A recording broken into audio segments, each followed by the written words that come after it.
2 minutes, 30 seconds remaining.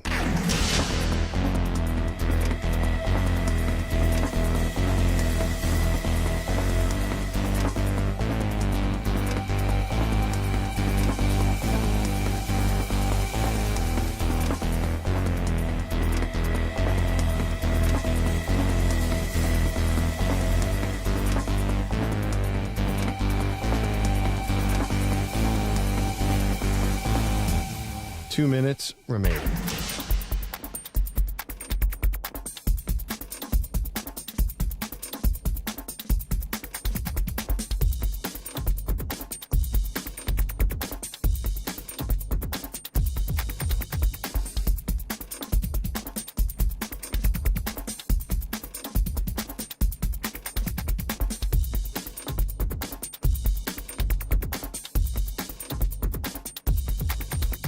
One minute, 30 seconds remaining.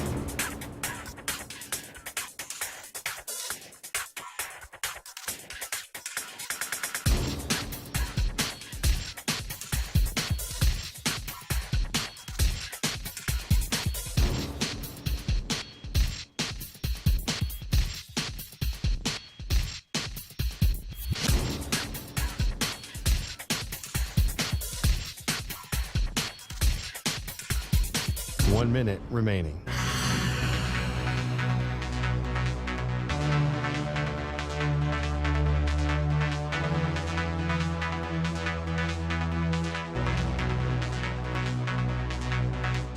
Forty-five seconds remaining.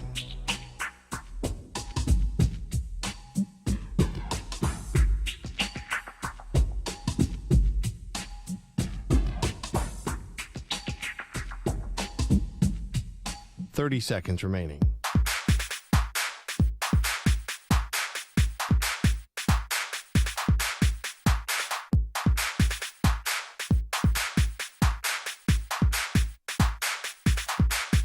Fifteen seconds.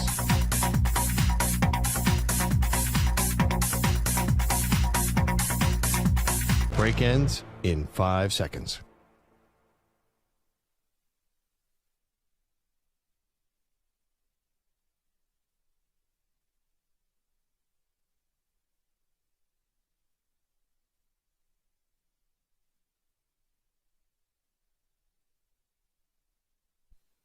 To infinity and beyond. He's live. He's nationwide. This is the Zach Gelb Show.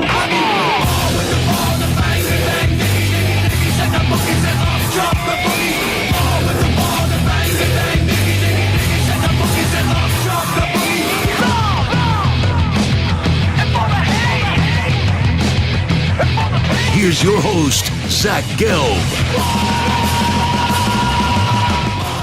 Live from the Play Show, yet not overly ostentatious studios of the Infinity Sports Network here in beautiful New York City, sitting on top of the 10th floor, 345 Hudson Street. Welcome on in to what is a Thursday edition of the Zach Gelb Show across all of our great local Infinity Sports Network affiliates, Sirius XM, Channel 158, the free Odyssey app, and of course, streaming live on YouTube. 855-212-4227 is the number to jump on in. 855-212-4227. You could always get at me on Instagram where I'm straight flexing, or via the good old cesspool of Twitter, X, at Zach Gelb. That's ZACHGELB. Lance Leipold's going to stop by 40 minutes from now, the head football coach at Kansas, coming off a 9-win football season, which is unbelievable for that program. We'll do a little college football fix with him today, and we got a whole lot more to do as we're rock and rolling all the way up until 6 p.m. Eastern, 3 p.m. Pacific. Ryan Botcher and Moist Mike here with us as well. I want to start the show today talking about Rich Paul and some of his comments. And I'll just say it right out of the gate. I think there are a few dominoes that are going to fall here. I don't know which order that they're going to fall, but in all likelihood, when the season starts for the Los Angeles Lakers, LeBron James is going to be back in a Lakers uniform. Bronny James is going to be in the same locker room as his old man. And I do believe the Lakers will ultimately snag J.J. Redick as their next head coach. Now, if you had to say to me, Zach, in terms of the likelihood of those three things happening, how would you rank them 1, 2, and 3? I think it's number one, most likely LeBron James is re-signing with the Los Angeles Lakers whenever he officially opts out of the contract and then elects to re-sign them. 2, I would then say it's Bronny James getting drafted by the Los Angeles Lakers. And 3 would be JJ Redick. I think the Lakers are content with signing JJ Redick. I think they are fine with allowing him to be their next head coach. I wonder if, I don't even want to say cold feet, it would just be ego. Let's be real about it. Why JJ Redick wouldn't take the job, but I'm very confident that we're going to have not only LeBron, but his son, Bronny, in the same locker room next season. And I saw Rich Paul gave an exclusive interview to ESPN, and he said LeBron is off this idea of having to play with Bronny. Paul told ESPN, if he does, he does, but if he doesn't, he doesn't. There's no deal made that's guaranteed that if the Lakers draft Bronny at 55, then LeBron will resign. If that was the case, I would force them to take him at 17. We don't need leverage. The Lakers can draft Bronny and LeBron doesn't resign. LeBron is also not going to Phoenix for a minimum deal. We can squash that now. It's like kind of twofold. You're like saying you don't need leverage. And Bronny's going to get drafted. I don't think he'll be a first-round pick. I think he'll be a second-round pick. But it's not as if there's this great demand for Bronny James. And what I think this is this continues to allow Rich Paul and LeBron James to keep really, I guess you could say, a juvenile, petulant guessing game continue. It's like I could sit here, and I think LeBron should go to Philadelphia. I don't think he will. Like, I could talk about maybe LeBron going to Dallas, but I don't think he will. Like, yeah, there's 5 destinations at least, and we've done this before, that would make 110% more sense than the Los Angeles Lakers. Like, the Lakers are going nowhere right now. The Lakers at best next season, I don't care what moves they make this offseason, I can't envision a world where the Lakers make enough moves, and they're big moves, that make me drastically change my opinion that at best, the Los Angeles Lakers next year are playing in the second round of the playoffs. Like a few years ago, I know 2 years ago, they got to the Western Conference Finals. I thought that was a fluke, and they ended up getting quickly swept off the court by the eventual champions in the Denver Nuggets. So whoever the third player is, LeBron and Anthony Davis, and who that third player is going to be, I don't see that being a championship team, let alone a team that just gets to a Western Conference Finals. So for LeBron, do you want your career to end where whenever you say you're walking away, we're all going to give you a standing ovation, we're all going to say how great of a player you were, top 3 player, top 2 player of all time, and you'll get your flowers, obviously. But do you want to keep on playing with no shot of winning a championship? And if you stay in LA, it's for reasons other than winning a championship. Because there's no logical argument that you could really make to me with how the team is constructed right now, or even how you project the team to get constructed for this upcoming season in the offseason, that would say to me, okay, I believe in the Los Angeles Lakers to get through the Western Conference and have a shot to go compete for an NBA championship. I just don't see it. So I do believe that this is a giant guessing game, and Rich Paul and LeBron James and Bronny James, they think they have like this great leverage, and they think they have us sitting on the edge of our seats, waiting in great anticipation to see what's going to happen. Until LeBron gets serious about winning again. And I know LeBron, he went out of his way to respond to a tweet last week. Oh, people don't know me that say I'm not serious about winning. Like, we all know LeBron wants to win. But do your actions reflect you actually wanting to win? And staying in Los Angeles does not mean the priority is winning a championship. It just doesn't. So LeBron, until he says whether he's going to opt out, but until you see LeBron sign with another team, I'm going to believe that LeBron is back in Los Angeles. So that's why this like guessing game with Bronny and LeBron, I kind of just roll my eyes at it. Because even if, let's say, come next week, the draft starts on Wednesday, and they're spreading this out, which is a dumb thing. Wednesday and Thursday. So round one, because we all care about the NBA draft, right? I'll actually be attendance in Wednesday evening. They're sending me for work. But Wednesday, you're going to have the NBA first round. And after like the first 3-4 picks, how it goes every year, everyone's going to be like, who gives a rat's ass? But the biggest story after that is going to be on night 2, is Bronny James going to go on that Thursday? And when is he going to go? But you hear Rich Paul in this interview with ESPN say there are other teams that love Bronny. For example, Minnesota, Dallas, Toronto. If it's not the Lakers, it will be somebody else. Minnesota would love to get Bronny, but I don't know who their owner is going to be. Nico Harrison, the Mavs general manager, is like an uncle to Bronny. If the Lakers don't take him at 55, Dallas would take him at 58 and give him a guaranteed deal. Masai Ujiri, the Raptors president, loves him. They could take him without even seeing him at 31. Workouts aren't everything for these teams. So I'll play the Rich Paul, LeBron James, Bronny James game. If Bronny gets drafted by, let's say, the Toronto Raptors, is any jackass getting on the radio the next day or getting in front of a TV camera and saying, oh, LeBron's going to go sign with the Toronto Raptors? No. If he gets drafted by Dallas, you already have the LeBron to the Mavs takes, so maybe you'll get them again. If Minnesota drafts Bronny, are people going to be saying LeBron going to the Timberwolves? I don't think so. So it's like all this noise, and we're trying to drum up all this noise. What does it lead to? I truly do believe, regardless of where Bronny goes on Thursday, because he's not going to go in round 1, I don't think it impacts the decision of LeBron James. And that's the biggest part of this conversation on where will LeBron James be playing next year. And I fully believe that LeBron James is going to be playing with the Los Angeles Lakers. So I think this is all noise. I think this is all hype. And I kind of rolled my eyes at everything that Rich Paul said when discussing Bronny James to ESPN. Like, he may not be wrong that LeBron is off the idea of having to play with Bronny.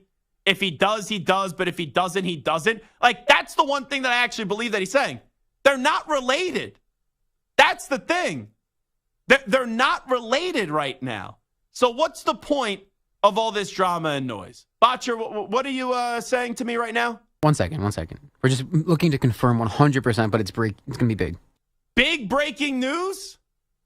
Oh, you guys are like, oh, look at your phone. Maybe you're looking to confirm big breaking news? Does it have to do with basketball? We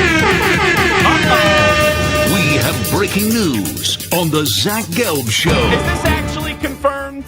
I have not seen the news yet. I mean, the news is coming from 6.4 million follower Adrian Wojnarowski. Now, hold on. So if it is a fake account, they've done a great job in getting 6.4 million followers. So, does the news have to do with something that I was just talking about? It sure does. Is the news JJ Redick's the next coach of the Lakers? That is correct. JJ Redick has agreed on a 4-year contract to become the next coach of the Los Angeles Lakers. Rob Pelinka offered the job this morning, and Redick started working on a staff to surround himself with experience. 0-82. That's what I hope happens. 0-82. Follow-up tweet. Pelinka became sold on Redick's ability. Continue. Pelinka became sold on Redick's ability to connect with players and his basketball IQ, and believes surrounding him with an elite coaching staff will help to shorten the learning curve into his first coaching job, sources say. Yeah, also Dan Hurley said no. So no Monty Williams to the Los Angeles Lakers, and now we have a done deal that it's JJ Redick on a 4-year contract to become the next coach of the Lakers. So that's the first domino to fall. Now, I'll continue off of this. The first domino is off the board. That's JJ Redick. It has now fallen. Now LeBron will opt out, and he'll re-sign with the Los Angeles Lakers. And there's no doubt about it in my mind, as we started the show, and now we'll continue with the breaking news that JJ Redick is the next coach of the Los Angeles Lakers, that Bronny is going to get drafted on Thursday evening in the second round by the Los Angeles Lakers. So you will have JJ Redick, LeBron James, and Bronny with the Los Angeles Lakers next season. And I have nothing against LeBron. I have nothing against Bronny. But quite frankly, I am not rooting for J.J. Redick. And I don't think J.J. Redick deserves to be the next coach of the Los Angeles Lakers. I don't. And he's going to walk into that building, right? We know is he going to continue the podcast with LeBron James too? And the thing that's going to be fascinating to watch is J.J. Redick doesn't do a good job when people push back at him and when people question him, because he was a great college basketball player. He was a solid, good NBA player, but I've never seen an arrogance to someone that I've seen with J.J. Redick. And I can't wait for those press conferences with the big spotlight with LeBron and Anthony Davis in the latter years of LeBron James's career. You know, Bronny sitting on the bench. When is he going to get playing time? When J.J. Redick gets annoyed and fed up with reporters and just how obnoxious he's going to present himself to the media. Now, here's the good news. You get J.J. Redick off that ESPN booth. And here would be my first thought on that one, because I'm sure they'll keep Doris Burke with Mike Breen. I hope they add Tim Legler to that booth. Legs is phenomenal, and he would run circles around J.J. Redick for that number one team. I didn't think J.J. Redick did a good job this past year when covering basketball, doing the games with Mike Breen and Doris Burke. So Lakers fans, you got yourself a coach. You got J.J. Redick, and that's the big news of the day. It's kind of funny how we started off the show, Samter, talking about Lakers, talking about LeBron, talking about Bronny. I even said in that segment, you know, there's no doubt about it. In my mind, three things are going to happen this offseason. J.J. Redick's going to be the coach of the Lakers. LeBron's going to be back with the Lakers. And Bronny is going to get drafted by them come Thursday night. What's your instant reaction there, Samter, to J.J. Redick being the next head coach of the Los Angeles Lakers? There's a lot of reason to doubt J.J. Redick as a coach, but we have seen enough guys go straight from the booth or straight from the microphone to coaching. Steve Kerr being one of them. Steve Nash obviously didn't do well, but he was another. He was a disaster. So but that necessarily wasn't Steve's fault. That was Kyrie and KD. They were a disaster, and he just couldn't do anything about it. So I look at it and I say, listen, he doesn't have the experience, so the odds are likely that he's not going to work. But there are just some guys who are smart basketball minds, sure, who are leaders of men, who know how to corral locker rooms and how to handle talent. And maybe he's one of those guys. So I'm not looking at it right now as a flop. I'm not looking at it as a bad hire. I'm saying, you know what? It's a risky hire, but a risky hire that could absolutely work out. And clearly he has a great relationship with LeBron. Yeah. And so much about being a head coach is about corralling talent and having them understand and listen to you. And so right now, LeBron, because of the relationship with JJ, if this doesn't work, you can't blame JJ because LeBron. Why not? You can, but what I'm saying is that, like, LeBron, this was kind of like LeBron's This baby. is LeBron's This choice, was like even though, LeBron's but idea. they always say, oh, LeBron had no say in this process. We all roll our eyes to it. Hey, here's the bottom line. I don't like the hire of J.J. Redick to the Los Angeles Lakers. I think there's a bigger take to it. The take is the Lakers just had a very public search. They didn't offer Dan Hurley a Godfather offer. They could have made him a $90, $95, $100 million offer. They didn't elect to do so. They offered him $70 million over 6 years for Dan Hurley. So in this case, not a lot of people that the Lakers interviewed or the Lakers talked to were like blow-away candidates outside of Dan Hurley, and the Lakers didn't do enough to make Dan Hurley say yes. The Lakers are a mess right now. LeBron's going to be back, but LeBron's not winning another championship. Anthony Davis is a very good player, but he's constantly in and out of the lineup, and he needs to now become the face of the franchise, and I don't think you win a championship when Anthony Davis is the face of the franchise. This is just a move where basically J.J. Redick is a LeBron guy. They'll tell you, oh, LeBron had no say in this process. We all roll our eyes to it. This is just a holdover kind of title for J.J. Redick. He's the coach as long as LeBron is there. And eventually, when LeBron does retire, we'll see what the stock is and the feel is of J.J. Redick. You know, maybe he gets a year after that, and he's going to have to be imperative in player development and right with this brilliant basketball mind. But my biggest question about J.J. Redick is not only what is he still going to be the coach when LeBron is gone, but more so, what happens in a big spotlight situation when something's not going J.J. Redick's way And there's a lot of times that he's very arrogant. And can you relate to guys in the locker room outside of LeBron James, who we know he loves, right, with the podcast and all that? But can you relate to the younger guys on the roster when maybe there becomes a contentious situation? And how does J.J. Redick navigate some contentious situations that can brew naturally through the course of an 82-game regular season? It is the Zach Gelb Show on the Infinity Sports Network. How do you react to the Lakers, according to Adrian Wojnarowski, getting J.J. Redick as their next head coach? We'll take a timeout. We'll come on back, 855-212-4227. You're in a 5-minute break.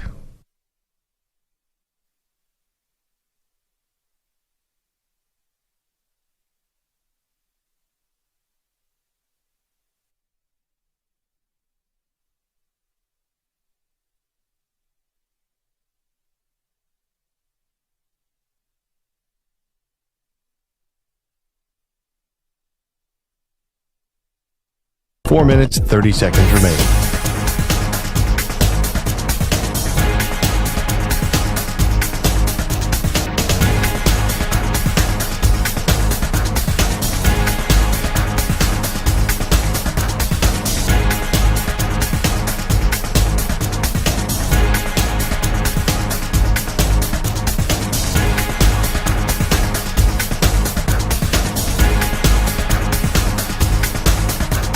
Four minutes remaining.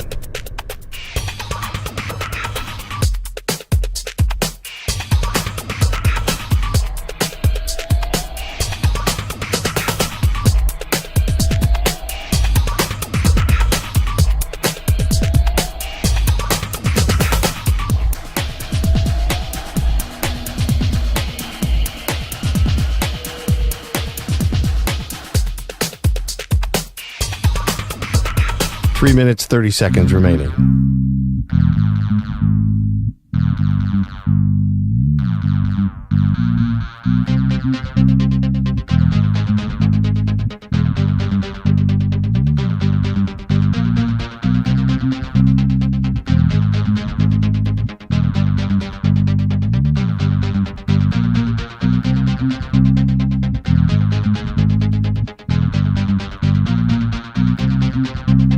Three minutes remaining.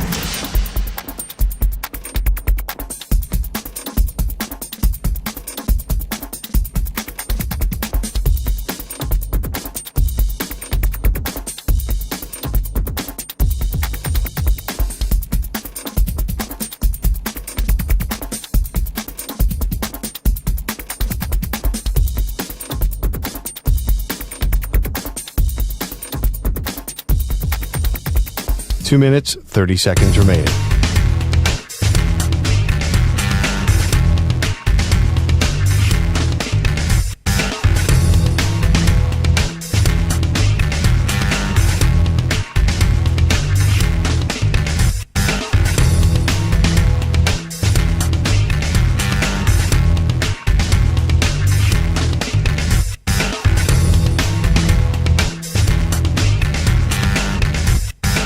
Two minutes remaining.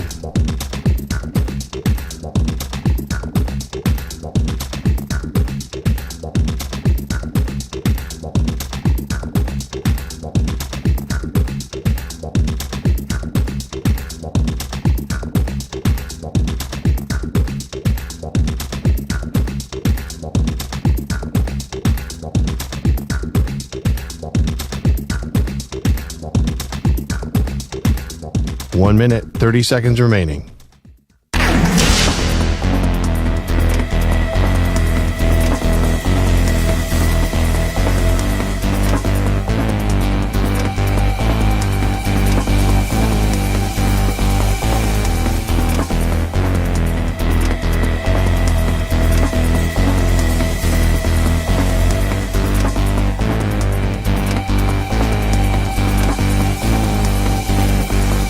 One minute remaining.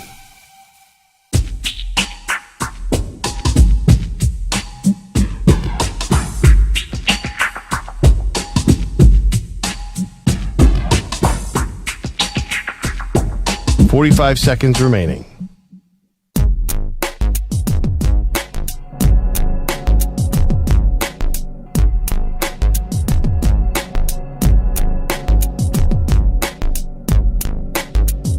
30 seconds remaining.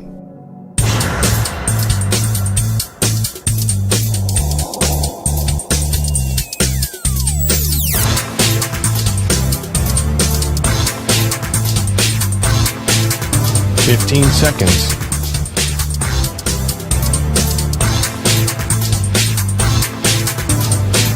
Break ends in 5 seconds.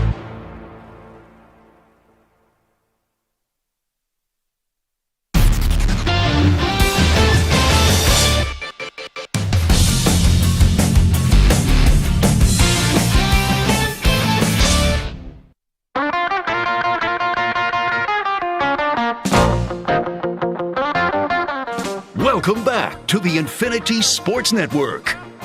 Lance Leipold is going to join us coming up in 15 minutes. It is the Zach Gelb Show on the Infinity Sports Network, and the breaking news that we reacted to right out of the gate about 10 minutes into the show is that J.J. Redick has agreed to a 4-year contract to be the placeholder coach until LeBron James does retire from the Los Angeles Lakers, and we'll see if he's still the coach once LeBron James does walk away, whenever that is. You know, I remember there was a story. We talked about it like maybe a month and a half ago. That's when I'll assume that we talked about it. But there was an article about Jeff Van Gundy, who is now going to be an assistant, the lead assistant with the Clippers. And Jeff Van Gundy this past year was in some advisory role with the world champion Boston Celtics. And in the article, it discussed how ESPN, or it claimed, sources claimed, which one of those roll your eyes kind of conversations, that Jeff Van Gundy, the reason why he was let go at ESPN was because ESPN had this fear that he was going to get back involved in coaching. Now, we all know that was bullcrap, and they just can't admit that the reason they got rid of Jeff Van Gundy is because he was critical of the league and he was critical of the officials and dare a broadcaster in the year of what was last season, 2023, actually just be opinionated, honest, and tell you that the product isn't good. But it's so funny to me that that's what ESPN sources said, why Jeff Van Gundy was no longer there, is because they thought he was going to get back to coaching and he was going to get the itch to coach again and he was going to get a job. But then ESPN originally hires Doc Rivers. Doc Rivers didn't even make it half a season before you had the Milwaukee Bucks fire their coach, and now Doc Rivers is the coach of the Milwaukee Bucks. So then ESPN had to scramble to fill Doc Rivers' spot, and they elected to do so with J.J. Redick. J.J. Redick finished out this season, did so with the postseason, and now he's leaving the booth like a half year, 3/4 of a year into the job, being the number one analyst for ESPN's basketball coverage, and now he's off to the NBA to be a head coach. Now, you can't bring Jeff Van Gundy back because Jeff Van Gundy is now going to be the lead assistant with the Los Angeles Clippers. I don't think they're bringing Mark Jackson back. As I said earlier, I would just promote from within, and Tim Legler does a great job with Scott Van Pelt. I know he's not the biggest name, but he is a phenomenal broadcaster, and that would instantly give Mike Breen someone that Mike Breen, we know, is a legend. He's a phenomenal play-by-play guy, but you could tell the chemistry wasn't there. Just listening to it, it was never a flow with Mike Breen, Doris Burke, and J.J. Redick because of how quickly I had to put that team together. I think if you put Tim Legler involved in that mix, Legs, who doesn't really have an ego, Legs, who's like the antithesis of J.J. Redick, I think Tim Legler would do a phenomenal job in that booth. But it's like you look at the Lakers, and this is what I'm just trying to figure out. Where are they heading to? Like, you had to hire a coach, right? It was getting to a level that it was embarrassing because you failed to give Danny Hurley the contract that he deserved, and that Monty Williams became available. You had a chance to hire Monty Williams a few years ago, but you were cheap. The funniest part is, if they would have just given Ty Lue a 4-year deal instead of a 3-year deal, Ty Lue would still be the coach of the Los Angeles Lakers because LeBron James and him are buddy-buddy, and Ty Lue is a heck of a coach with LeBron and without LeBron. So the Lakers have had such a sloppy process, and there became a point where Los Angeles just had to hire somebody. Because, Samter, could you have imagined if the draft rolls around next week? And let's just be honest. The NBA draft isn't covered like the NFL draft. Like, we actually know the players in the NFL draft. There's actually like an analysis about the players in the NFL draft. The NBA draft is, all right, we'll talk about the players, obviously, and react to it. But what storylines can we form with free agency right around the corner after that? What are the rumors and what are the talking points? There's no way the Los Angeles Lakers, all right, and the Pistons probably will head into next week without a coach when you have the draft on Wednesday, Thursday, because the Monty Williams thing happened the other day. But there's no, and like, let's be real, the Pistons don't resonate nationally.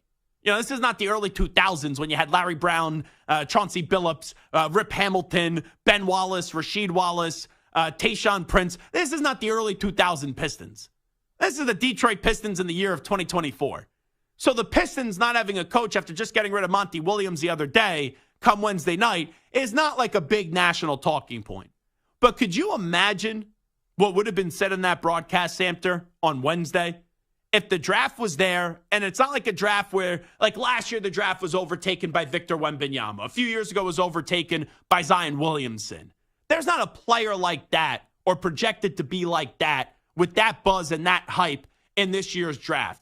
There's no way the Lakers, after not getting it done with Hurley and REDICK still being out there, and reportedly REDICK was the guy that Shams said right after the NBA season, like he's their target, and then Woj started with Danny Hurley, and we know the Danny Hurley thing, it progressed to an interview and him turning down the job and him getting a contract, 6 years, $70 million, which he said was not enough money for him to leave UConn, where he's won back-to-back national championships. But there's no way, Mike, that the Lakers could have waited another week and waited until after the draft, because they would have got slammed. They would have been the biggest talking point on Wednesday of the draft. Oh, the Lakers don't have a coach. And then Thursday, when they inevitably draft Bronny James, then they would still be the biggest talking point. They had to hire a coach before this draft on Wednesday, Mike. And that's what they did today, where I don't even know if JJ Redick was their guy from the start. And if he is, like, they clearly wanted Danny Hurley, but how much do they really want Danny Hurley?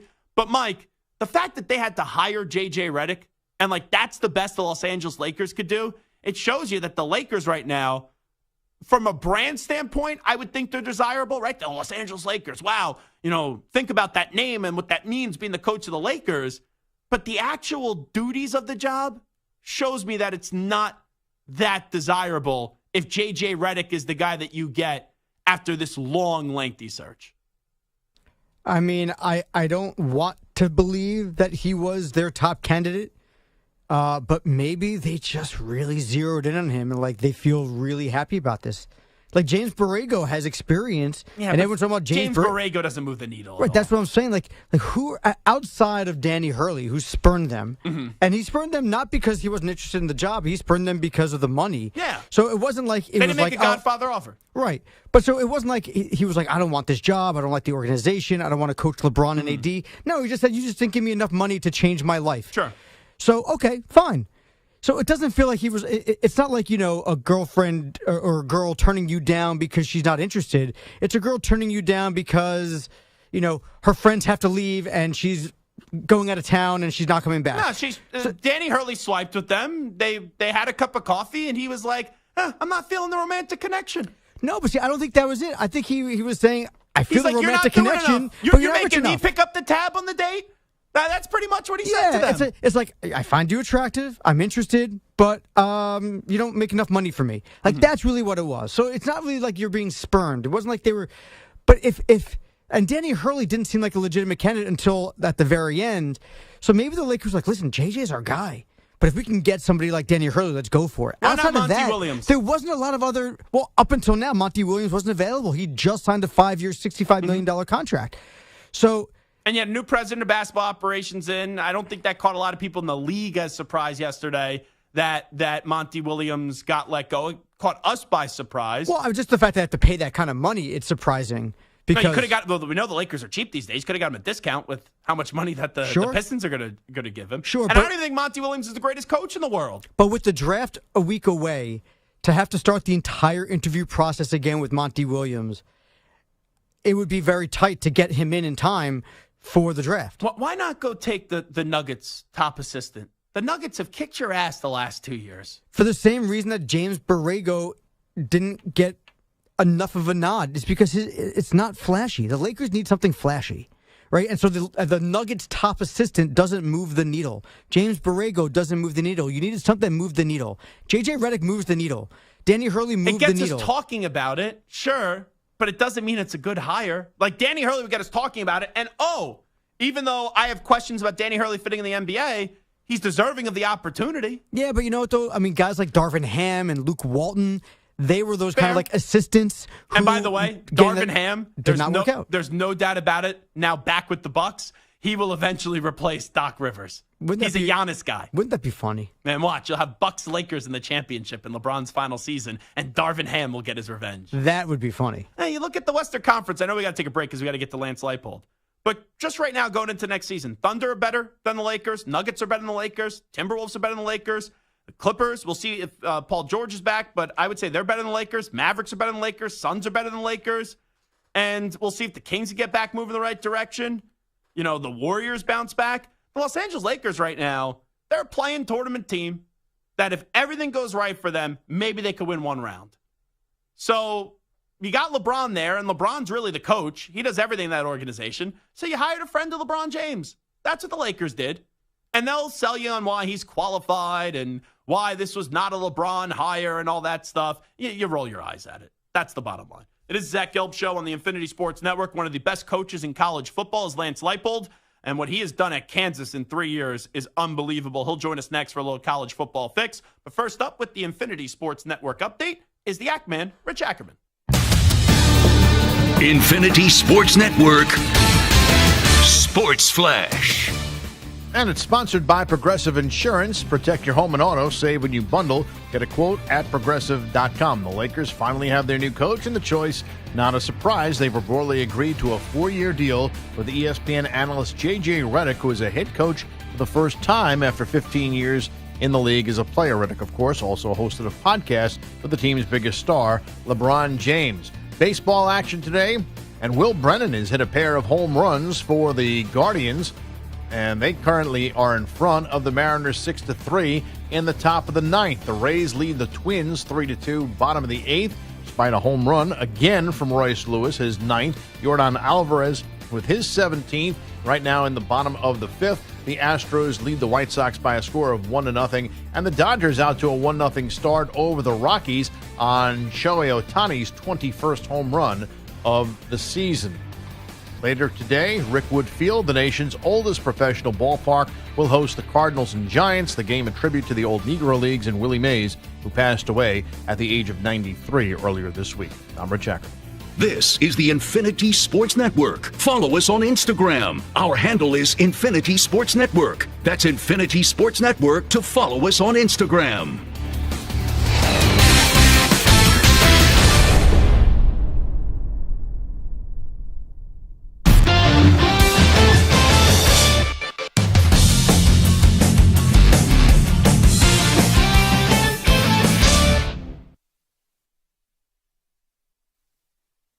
You're in a 5-minute break.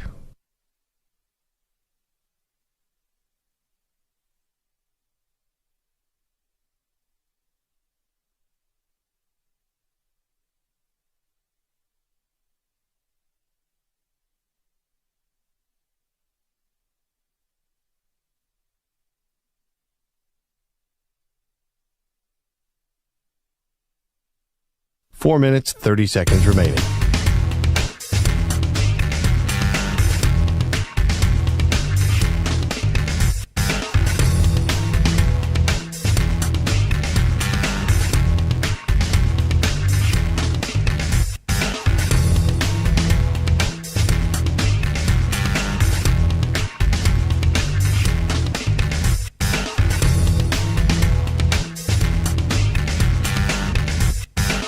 Four minutes remaining.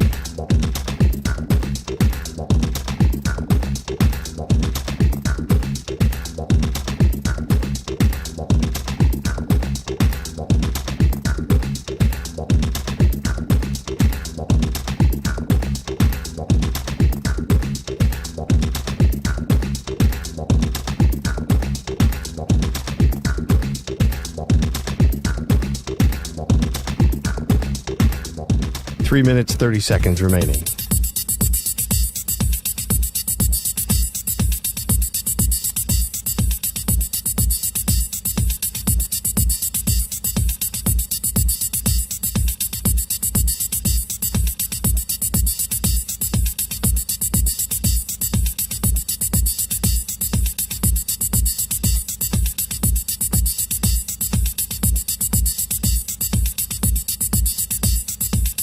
3 minutes remaining.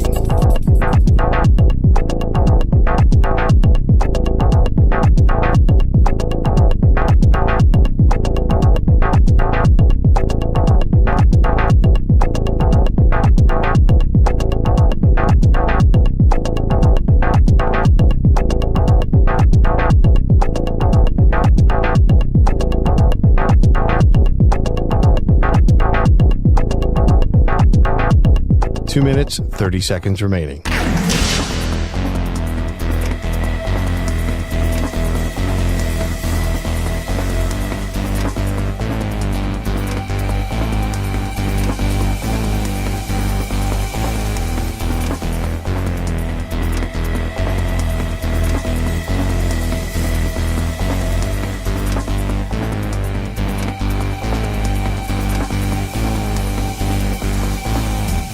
Two minutes remaining.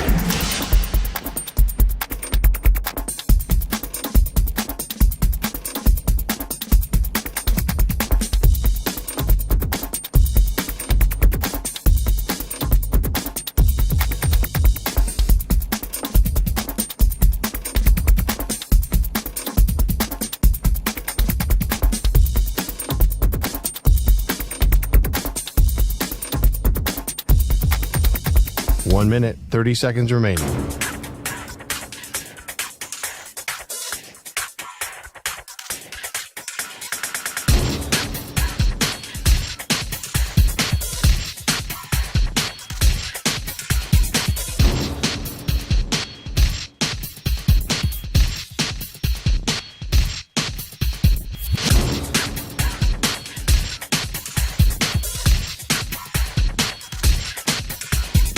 One minute remaining.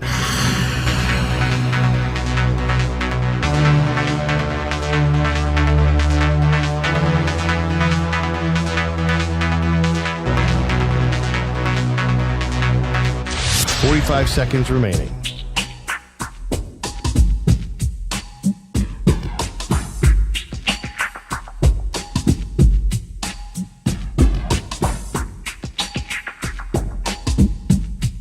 Thirty seconds remaining.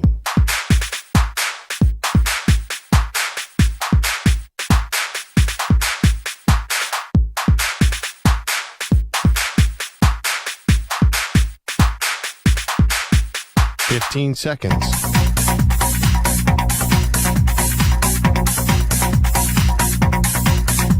Break ends in 5 seconds.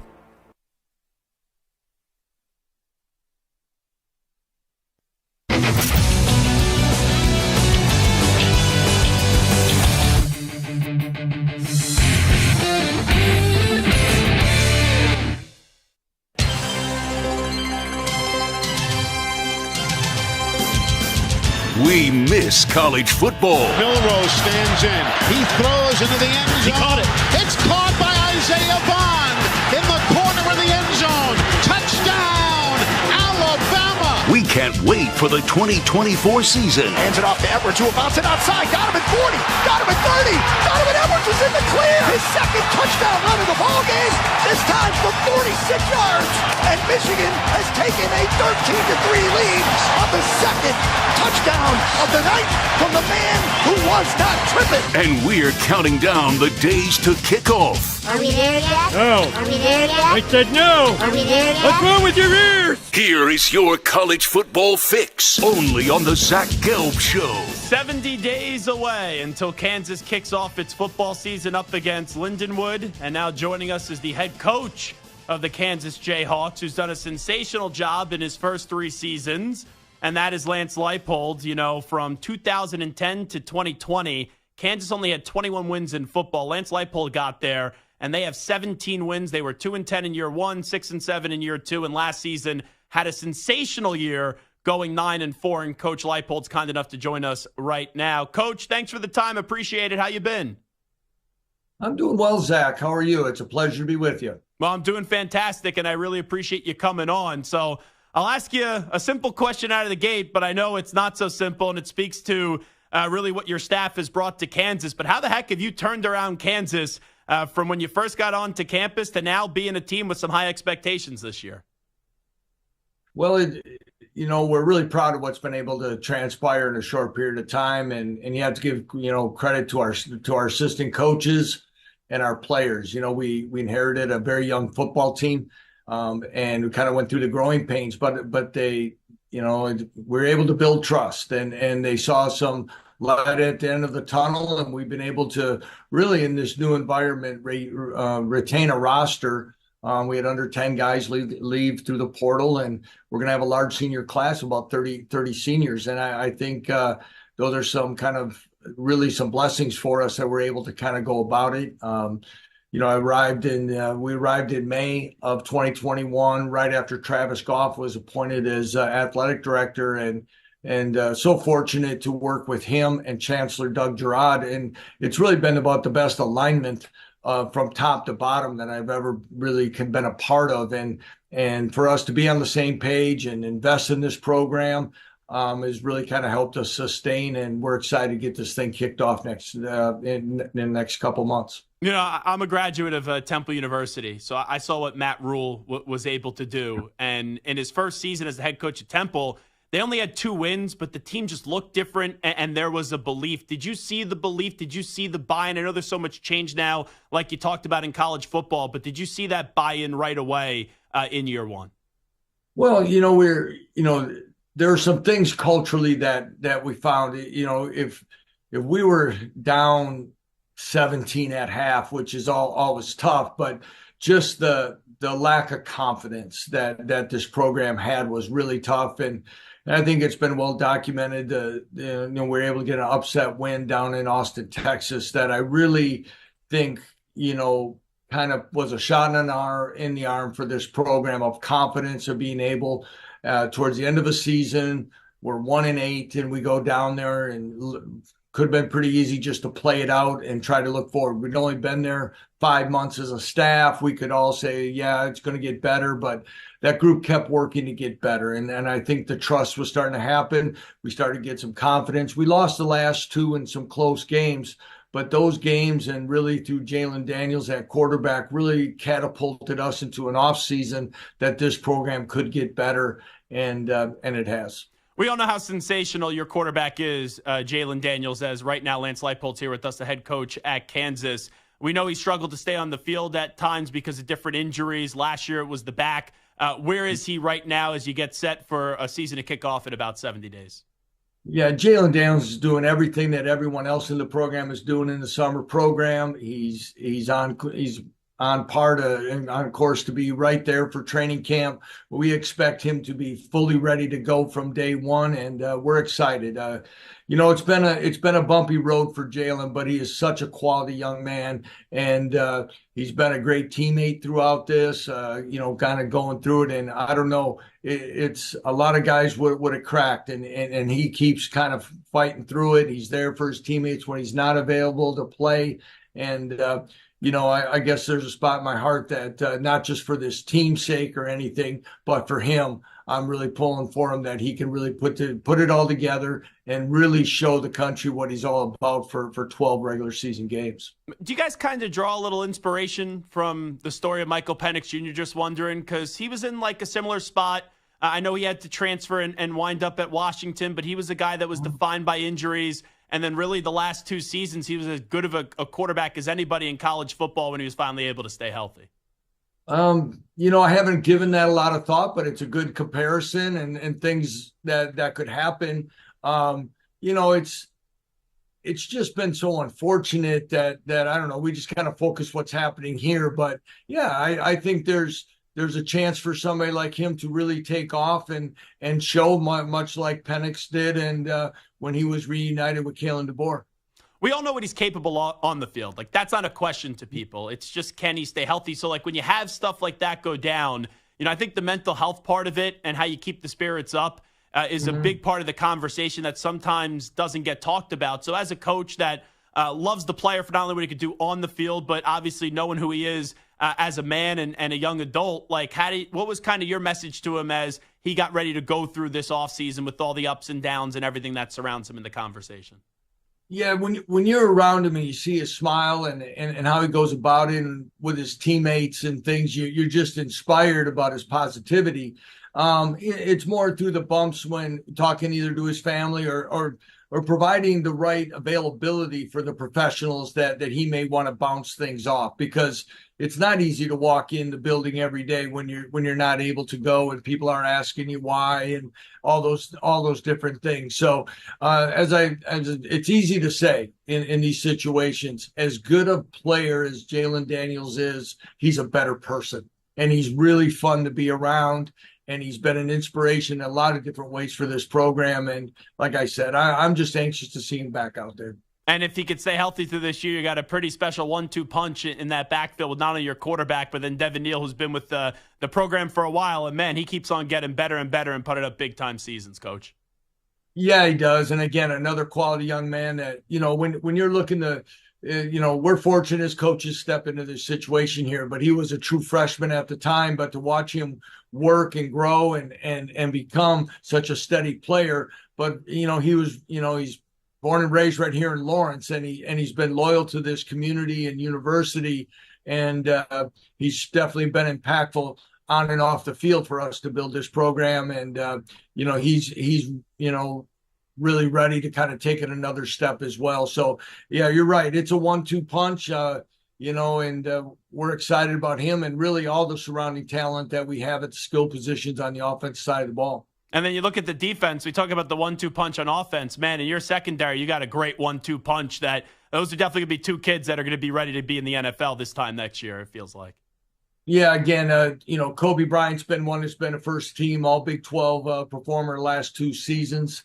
An extreme competitor, not the biggest guy, but he's physical. He's great ball skills and anticipation. Mello Dotson, I think from the last, probably 2/3 of the season played as well as anybody.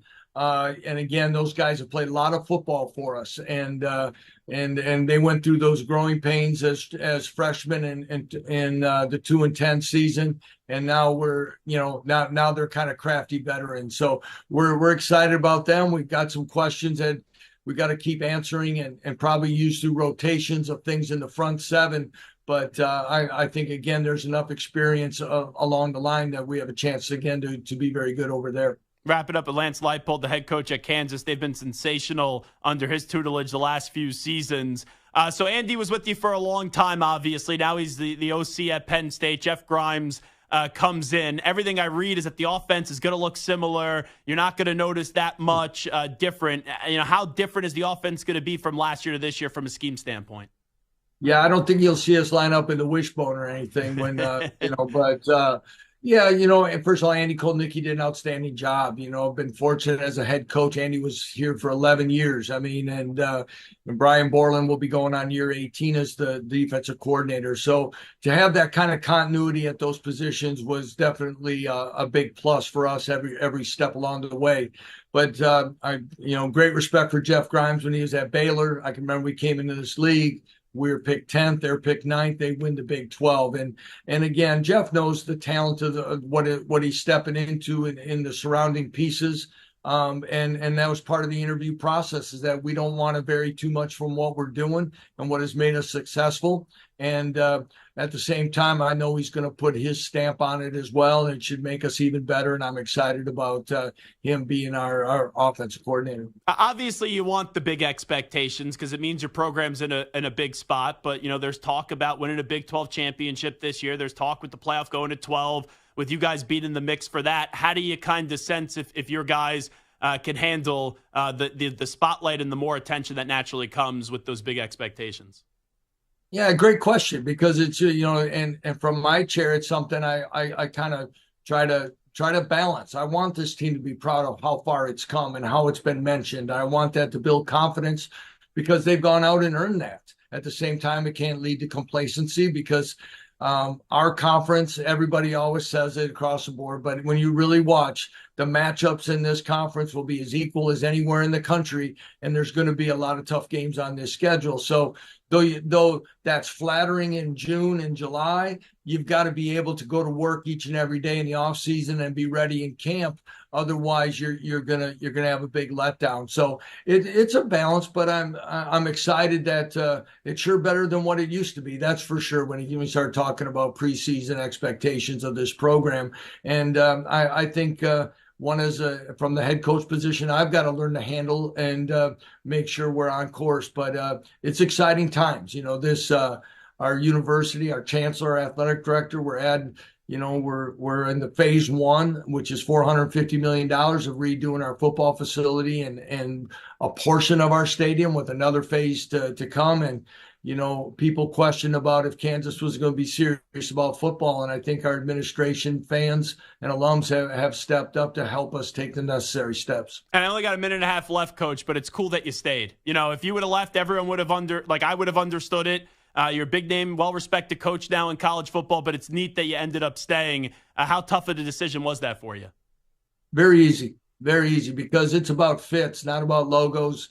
My wife and I and family are extremely happy here. We've been treated well, and we have unfinished business. And you got to have faith and trust that you're going to be put in the right places at the right time, and we certainly were. And though sometimes your name can be mentioned for certain things, it doesn't always mean that they're factual or if it's even the right fit. So we're excited. We're locked in and we're ready to go. Coach, good luck. Appreciate it. It's been awesome to see what you've been able to do the last few years at Kansas. Thank you. I appreciate it. Great to be with you again. Rock Chalk. There you go. Love how we always get the ending like that whenever we bring on the college coaches. Rock Chalk, Jayhawk, KU. Great stuff there from Lance Leipold joining us. And hey, when you go from 2010 to 2020, a program that twice had no wins, total of 21 wins, he comes over from Buffalo, and he was a good coach at Buffalo. I watched them Buffalo because my sister and my cousin are alums of the University at Buffalo City, Buffalo. And to go 2-10, then to 6-7 to 9-4, I can't wait to see what the next chapter is this upcoming season for Lance Leipold at Kansas with some big expectations.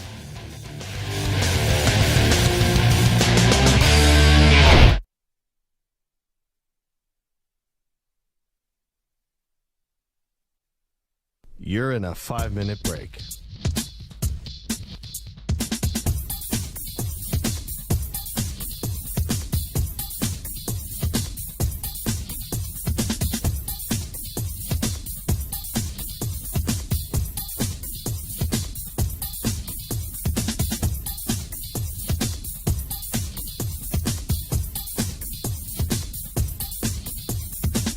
Four minutes, 30 seconds remaining.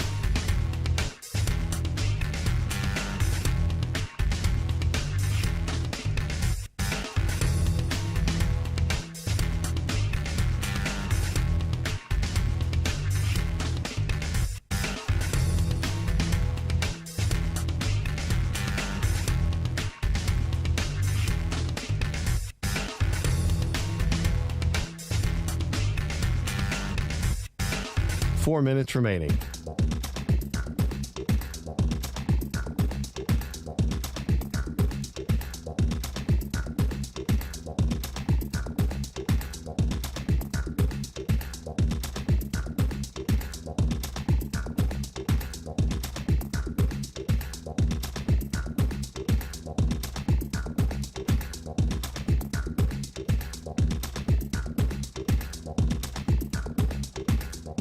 Three minutes, 30 seconds remaining.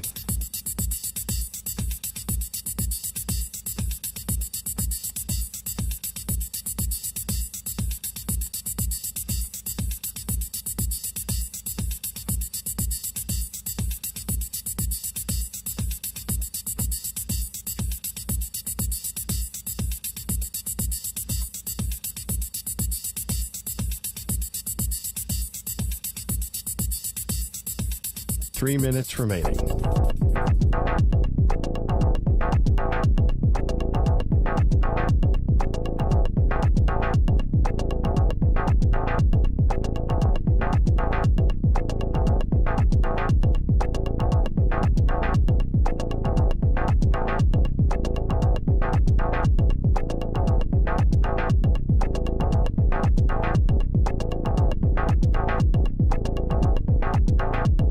Two minutes, 30 seconds remaining.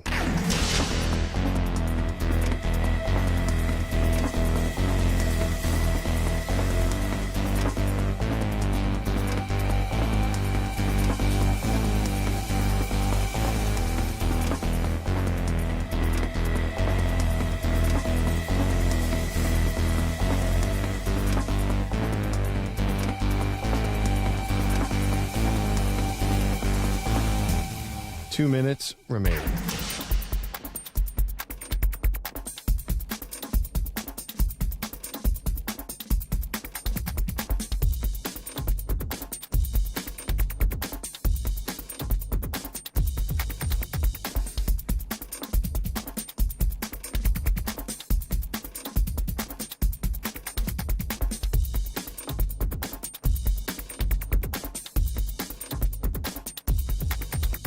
One minute, 30 seconds remaining.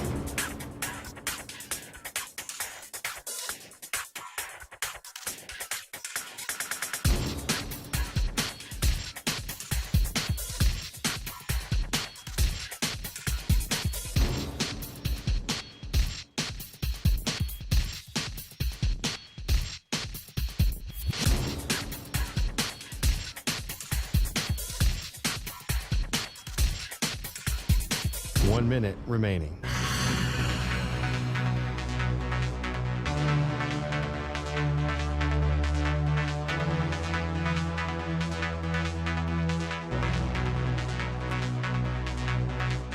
Forty-five seconds remaining.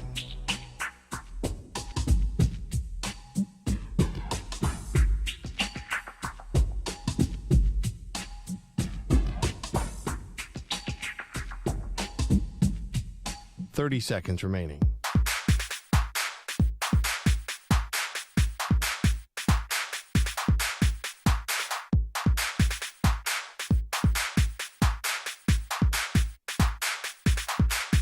Fifteen seconds.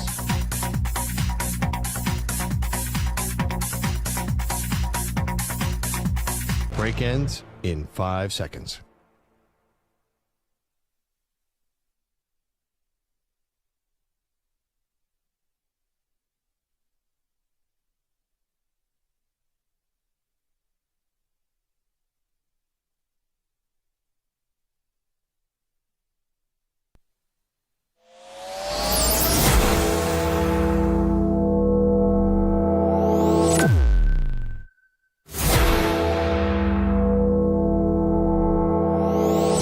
Infinity and beyond.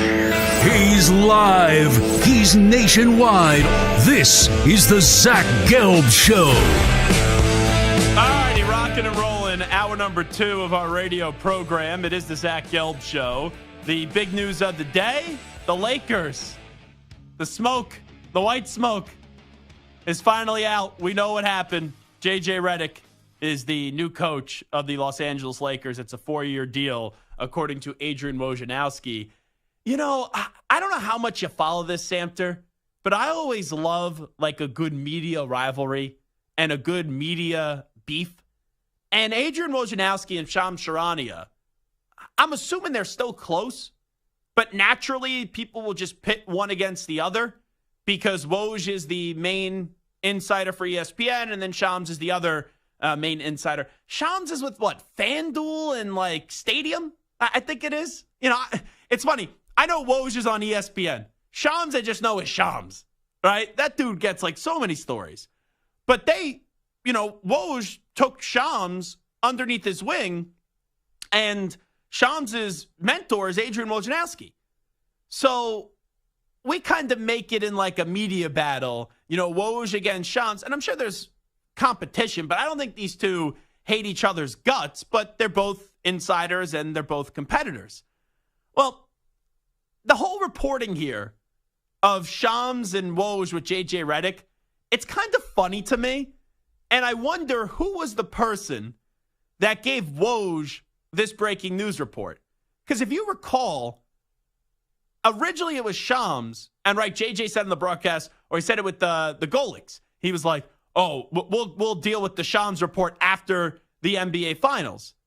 But with Shams Charania, he was the one that originally had the report that the Lakers' target is JJ Redick. And then, boom, not that long after that, Adrian Wojnarowski came out and was like, the target is actually Danny Hurley. And we know Danny Hurley and the entire Hurley family, Bob Sr. and Bob Hurley, are extremely close with Adrian Wojnarowski. So Woj then ended up having the story, obviously, that, Danny Hurley turned the job down. It was a 6-year deal worth $70 million. And I would have thought, Samter, that it would have been Shams who then would have broken the J.J. Redick story. Now, I have not seen Shams' Twitter account as of late, but the way that you first saw it, right, was Adrian Wojnarowski, correct, Amundo? Can you do me a favor here? Can you, well, actually, can you give me the timestamp on Adrian Wojnarowski when he broke that news? It was like, what, 3:10? It's pretty close when that's when we got on the air. And it wasn't that long after that, but I'm looking at Woj's or Shams' Twitter right now, and he didn't have like a tweet saying that J.J. Redick got the job. It was just inside the Lakers hiring J.J. Redick as the new head coach and the franchise zeroing in on Redick for the last month. The Dan Hurley Hail Mary and how Redick's shapes LA's present and future. It's at The Athletic is where Shams Charania is at right now. Woj's initial breaking news tweet was at 3:03 Eastern. Mm-hmm. This article you're referencing from Shams was 3:25 Eastern. So at no point did it didn't seem like Shams scooped Woj. Isn't that weird, though? He was the guy from the start that said Redick was the guy with the Lakers. Then Woj brings in Danny Hurley, and it's not Shams who ends up breaking the J.J. Redick news. Maybe the Lakers felt like they owed Woj. So they're like, you know what, Woj, we're going to give this to you first. You know what it is? J.J. Redick works for ESPN, too. I'm sure J.J. Redick and Woj have had a bunch of conversations or yeah, but you know what, though? If he's getting hired by the Lakers, he's not beholden to ESPN anymore, so he doesn't need to give the scoop to Woj. But in a weird way, it should give Woj a leg up. And maybe Shams and JJ, I don't know about their relationship. Maybe JJ was genuinely annoyed at Shams because, like, we played that audio when he went on the Golick podcast, Mike Golick and what's Golick's son's? Is it Mike Golick Jr.? Right, it's Jr., right? Mike Golick Jr. So you had Senior Golick and Junior Golick. And JJ was on that podcast. They're like, oh, we got to ask you about this story. He's like, oh, we'll address the Shams news after the playoffs end. Kind of sounded annoyed that got out there. So maybe it was J.J. Redick going to Woj saying, deal's done. We'll play into the Woj Shams feud. Maybe he said something to Shams, and it was supposed to be off the record or whatever, and Shams broke it anyway. Blabbermouth? And then J.J. was like, you know what? Next time I'm going to the other guy. Let me tell you. But by the way, just real quick, great tweet here by Coach George Carl. I hurt my shoulder this week. Instead of an experienced orthopedic, maybe I should just ask my neighbor with a pre-med degree from college last month to fix me up. Hell, if inexperience doesn't matter to the Lakers, why should I care? I love George Carl. He's a great follow on social. A lot of his former players don't seem to love him as much. Just from what I read. I have nothing against he George was my Carl. coach growing up. Supersonics. Sean Kemp, Gary Payton. Wait. You were a Supersonics fan? Yeah, that was my team. That's why I don't really have like a real NBA team right now. So I usually don't care about the geography because I root out of a team that's out of my home base, just one team. But you're a Yankee fan, a Supersonics fan. I was all New York except for basketball. I was a Yankees, Rangers. But now you're a Chiefs fan. Jets fan, yeah. It's like you're everywhere. Yeah. And you love Arizona State, right?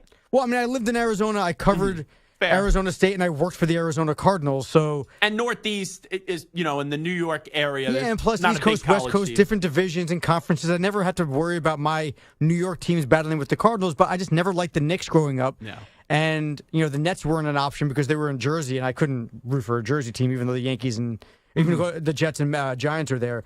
But the Sonics were my team, and George Carl was my coach. Team in Kansas City, and you got no problem rooting for a team in Seattle. That happened last year. I was 42 years old when I switched. Were you an Oklahoma City Thunder fan? No. Okay. No, because at that point, once they left Seattle, that was the end of it for me. Yeah. But I was a KD fan for like a year and a half. I always had a soft spot for the Sonics when Ray Allen was there. I always loved Ray Allen. Those teams, though, man, like even like the old like 80s, 90s with Xavier McDaniel. Mm-hmm. Oh, my God, that was awesome. So if you think I don't like J.J. Redick, there's one person that can't stand J.J. Redick more than me, and that's our former boss, Spike Eskin. So I don't know how they first got into it, but Spike, right, has a big Sixers podcast, now does Afternoon Drive in Philly. Spike has a big ego, J.J. Redick has a big ego. So sometimes when you have guys with two big egos, they could kind of clash. So Spike tweets out, congrats, J.J. Redick. Welcome to the podcaster who is not qualified for his job club. Glad to have you. Membership card is in the mail. I'm assuming, and I'm not all caught up to date on the entirety of Spike's beef with J.J. Redick. I just know a little bit about it. I'm assuming since J.J. Redick can be a little bit of a douche, he once tweeted to Spike saying, hey, you're a podcaster who's not qualified for your job. I'm sure that's the joke here that Spike is making. But I will say this, Samter. I think this is the best take or the most intriguing take since the J.J. Redick hire. And don't get me wrong. I'm not talking like we could all react how we did. LeBron's influence on this, J.J. Redick's influence on that. But in all reality, like those takes are already given. And now it's just official. It's right. The stamp getting the T's are getting, got crossed and the I's got dotted here. And J.J. Redick is the coach. Here's Kendrick Perkins on the ESPN. Botcher, don't worry. We don't have this sound. This just happened like literally 10 minutes ago. Botcher was a deer in headlights right there. He's like, what sound do we have? I don't see any Kendrick Perkins audio. I'm not trying to give you a heart attack today, Botcher. This is a Thursday. I'm not here tomorrow. I'm off tomorrow. We're trying to have a nice, easy, smooth sailing show today.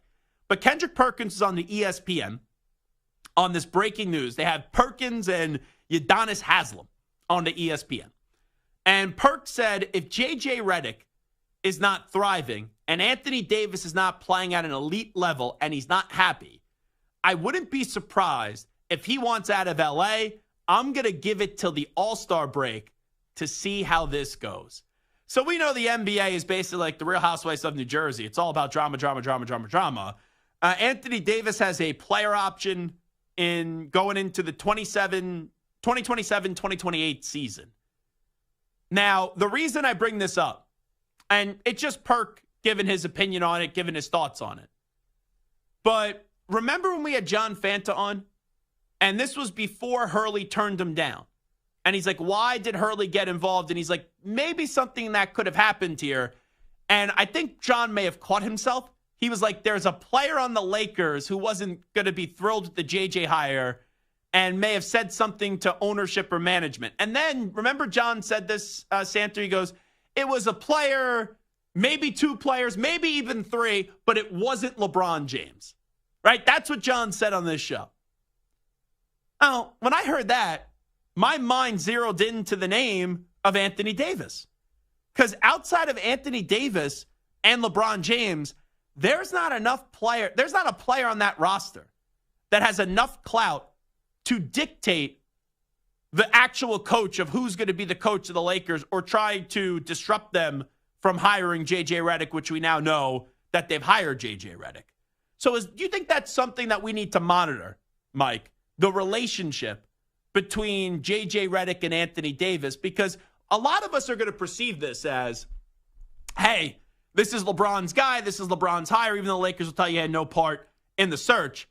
But this hire is just as important for Anthony Davis, because let's say LeBron opts out, re-signs with the Lakers, and let's say he plays there for 2 more years. JJ's on a 4-year deal. Now you could get rid of him after 2 years. Heck, the Pistons just showed the door to Monty Williams after 1, and they still owe him $65 million in the final.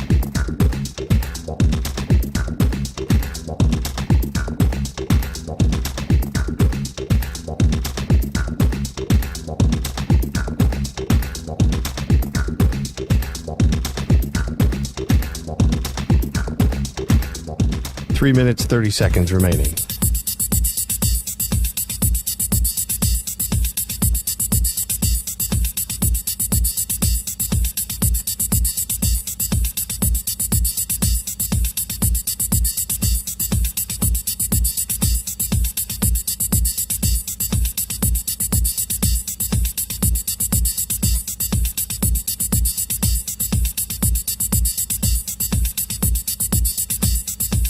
Three minutes remaining.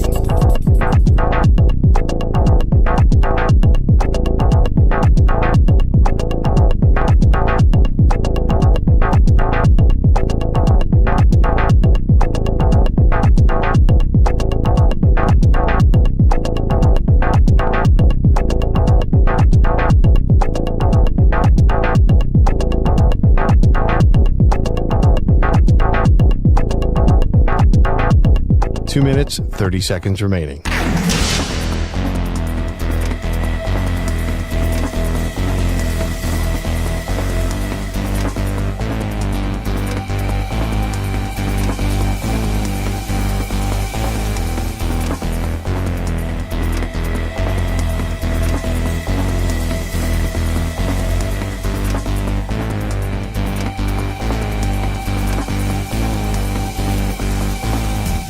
Two minutes remaining.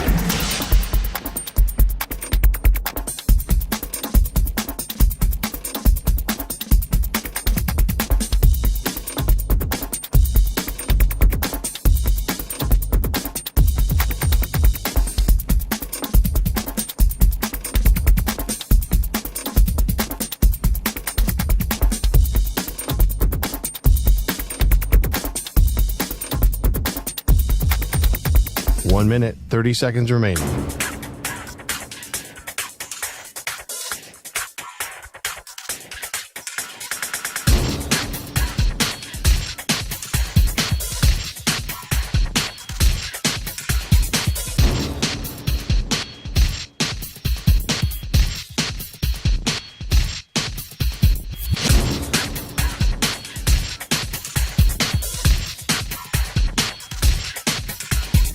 One minute remaining.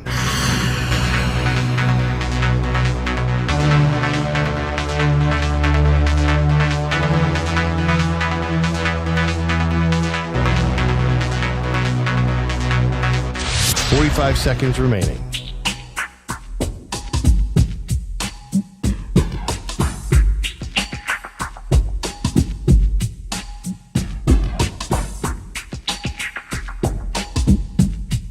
Thirty seconds remaining.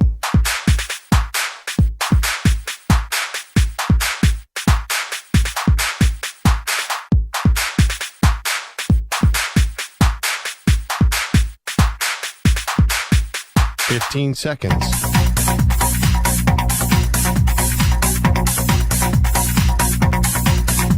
Break ends in 5 seconds.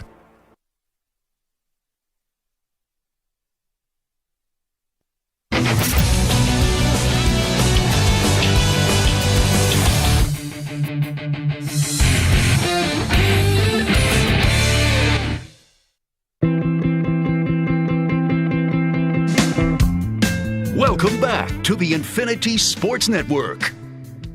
Alrighty, this is the Infinity Sports Network, and it is the Zach Gelb Show. Samter, my biggest takeaway from that conversation with Anthony Irwin is that Anthony Davis isn't thrilled about J.J. Redick being the next coach of the Los Angeles Lakers. Like, I heard what he said. He'll go into this with an open mind, but there's guys that have information, and there are guys that know things, and then you interview them, and you could kind of connect the dots, and they basically put the ball on the tee. Now, there will be some people that do the interviews that won't follow up and won't listen, and they have all their questions like scripted down what they're going to write, and they're like a robot. But when I heard him say what he said, my follow-up was basically like, well, there's only two players that opinions matter in that organization, and it's LeBron and it's Anthony Davis. We know LeBron is all for this hire with J.J. Redick, but clearly Anthony Davis needs to warm up to it, and you need to see J.J. Redick really make a connection with him, because it doesn't seem, Samter, that Anthony Davis right now is whatsoever thrilled with this concept of J.J. Redick becoming the coach. And it would be so funny if, for what Anthony Irwin said, that the reason is because J.J. Redick left him off the all-defensive teams. And Anthony Davis was like, you know what, screw you. You're not going to be my coach if you don't think I'm a good defensive player. I will say I thought that was a little tongue-in-cheek. Maybe. Mm-hmm. But you never know. These NBA stars are very sensitive. If it's true, and we can check very easily that if J.J. Redick did leave Anthony Davis off of his all-defensive teams. No. I think that's true. So if that's true, I don't think Anthony Davis is losing sleep over J.J. Redick's and listen, votes. Anthony Irwin may have said it tongue-in-cheek, but I'm just saying, what if it's true? Wasn't Anthony Davis complaining how he's not the defensive player of the year? Yes. You know what? I think that is true. I take that back. Forget everything I just said in the last And 45 listen, seconds. it could have been said tongue-in-cheek by Anthony Irvin, but if it is true that J.J. Redick has left him off the teams, that could be something that Anthony Davis says, I don't want this guy coaching me if he doesn't think I'm a good defensive player. Yeah, makes him, I can't. Uh-oh. No. I was going to say Anthony Davis is raising a brow to this hire. Bum. There's the lame joke of the day. The one and only. I was about to say, it seems like Anthony Davis is raising an eyebrow to this, and I'm like, oh, he really only has one to raise. Literally. He's raising a unibrow. Yeah, the brow is being raised here with this hire. But, here's the better question. LeBron's guy is J.J. Redick. We know that. Anthony Davis, I guess from what Anthony Irwin was inferring, his preference would have been James Borrego out of the potential candidates. So I'll ask you this, Mike. Should the Lakers have hired James Borrego and say that, okay, this is now Anthony Davis's team? Or should they have made the hire with J.J. Redick knowing that there's a risk that J.J. and Anthony Davis may not eventually mesh and see unibrow to eyebrows? I don't think that's why you make the hire specifically. I think, honestly, if you have to choose between Borrego and J.J., I'd probably go with J.J. Just because, yes, Borrego's probably a very good coach, and he's been a head coach, but it wasn't like he was a successful head coach. As in the Hornets, though. Sure, but suck. I could be a head coach of a team like Dave Shepard maybe, and I would suck at it. No, and then someone would say, well, he has experience. Yeah, but that experience sucked. And I get it. It was a bad team and a bad situation, so I'm not blaming Borrego for it. He's clearly a very good basketball coach. But, if I'm the Lakers and have a choice between JJ and Borrego, it's 6 of one, half dozen of the other. And if LeBron is saying, listen, let's go for one last run together, we'll go with JJ. If it doesn't work out, you get rid of JJ. It's a 4-year deal. It's not going to kill you if you get rid of him after a year or two. And then Anthony Davis will be there for another 4 or 5 years, and then, boom, you bring in AD's guy. JJ is a holdover coach until LeBron is out of the organization. Unless he's really good. Exactly. You know what? I actually like that you brought up Shep's name. Well, let's see if we can get Shep on in the next segment. I want to ask him 2 questions about this hire, because even as much as we'll poke fun at David Shepard, he does know a lot about basketball. And he is a guy that was claiming he could do a better job than Darvin Ham. So Darvin Ham had a lot of experience. J.J. Redick has 0 coaching experience.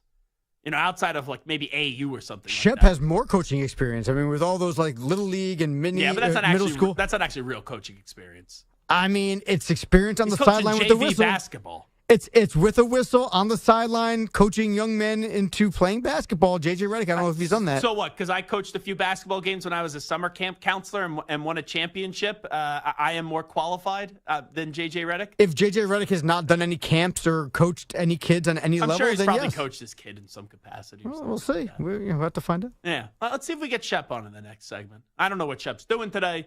He may be sleeping. It's a tough get for us. We've had a lot of big names on this show. I don't know if we can get David Shepard. I'll call Lance Leipold and see if he has Shep's number. Yeah. Lance will be like, who? It is the Zach Gelb Show on the Infinity Sports Network. That's how you know I'm off tomorrow. And I'm getting ready to enjoy a long weekend. When I want to torture myself with some Shep right before I go off to enjoy the extended weekend with me taking the day off tomorrow. Alrighty. Maybe David Shepard's going to join us on the other side. We'll see. We will see if we could book the good Shepherd. If not, he's acting like the bad Shepherd. And you don't want to be the bad Shepherd. You want to be the good Shepherd.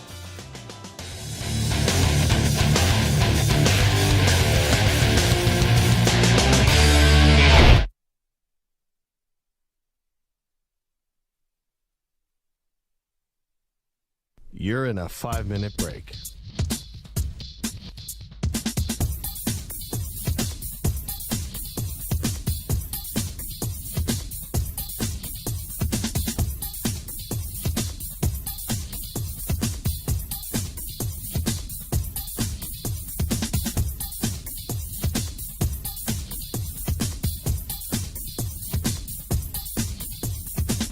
4 minutes, 30 seconds remaining.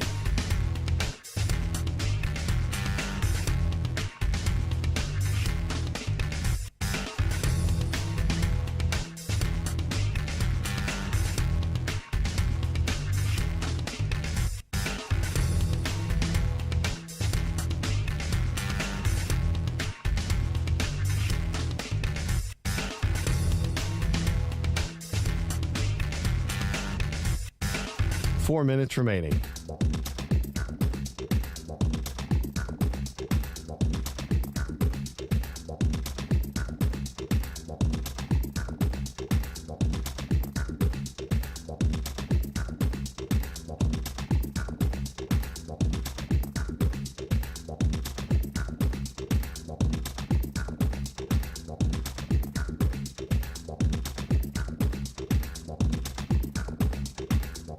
Three minutes, 30 seconds remaining.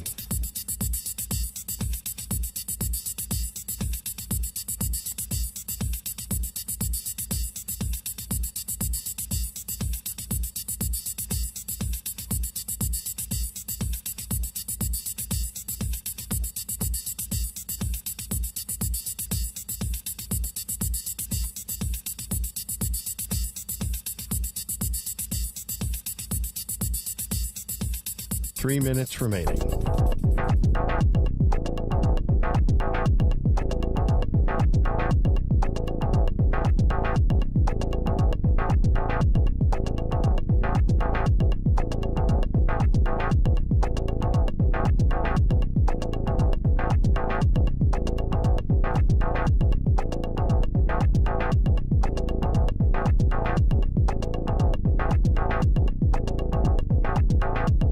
Two minutes, 30 seconds remaining.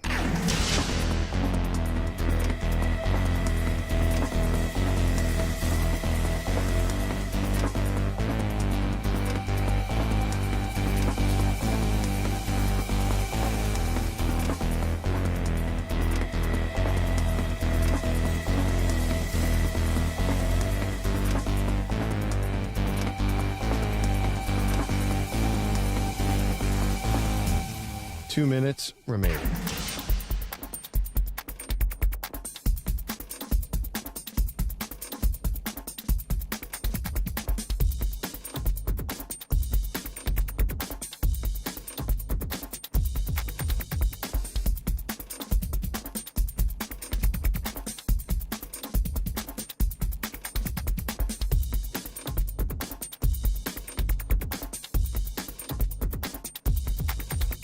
One minute, 30 seconds remaining.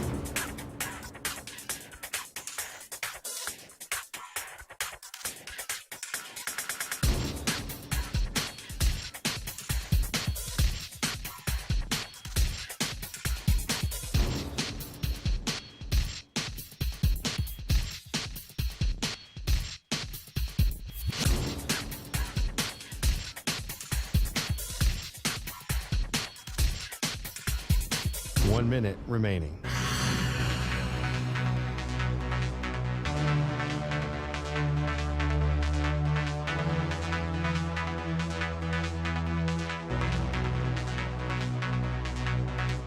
Forty-five seconds remaining.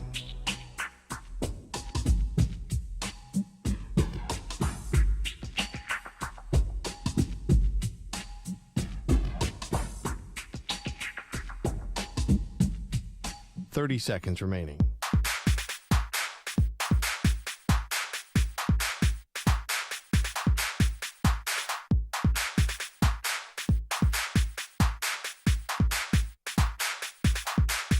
Fifteen seconds.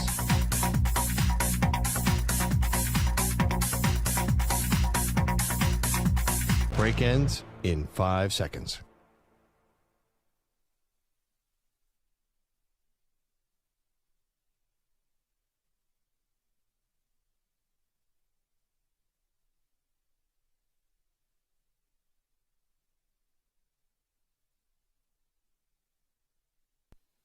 To infinity and beyond. He's live. He's nationwide. This is the Zach Gelb Show.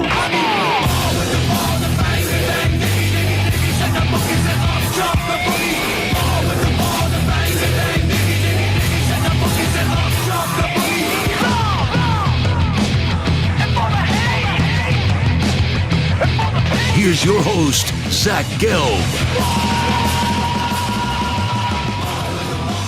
All righty, hour number 3 of our radio program. I think this could be a real low moment in my radio career, potentially. I see Samter is scurrying to the phone right now. I think Shep is big-timing us. I think. Samter, reportedly, sources tell me, reached out to Shep to come on the show. And is Shep there or no? Is he there, Samter, or no? No, somebody was trying to buy my property on the corner of Elron Street or something. Oh, okay. Yeah, I told them that I would take no less than $2.4 million, and they hung up on me. Oh, okay. Why did you not, how about $1 million? Why don't we go $2.4 million? Why about just $1 million? Because it's all fake. Yeah. They're not calling some random number to offer for a house. I get these phone calls on my phone all the time. Gotcha. So, was that a ding? Was that like a texting thing that just happened? That was an email ding. Oh, okay. So you're in communication with Shep? We can't get Shep on the show? Well, so I text Shep. He didn't answer. So then I called Shep. He didn't answer. Then I get a text back from Shep. Mm-hmm.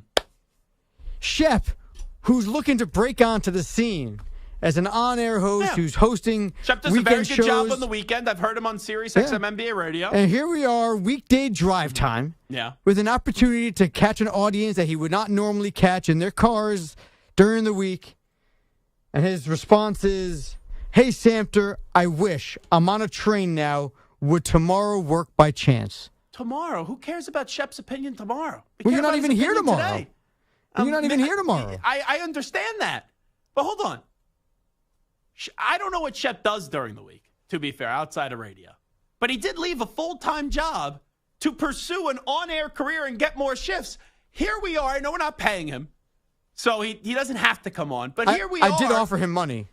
What, 5 cents? I said that you were offering him money. Oh, yeah. Well, we'll get to the lack of money I may now have coming up in the Zach Gelb Show PSA later on at the end of the hour, because I had some incident this morning where I rolled over in the middle of the night and I'm like, where the heck did all my money go? We will get into that a little bit later.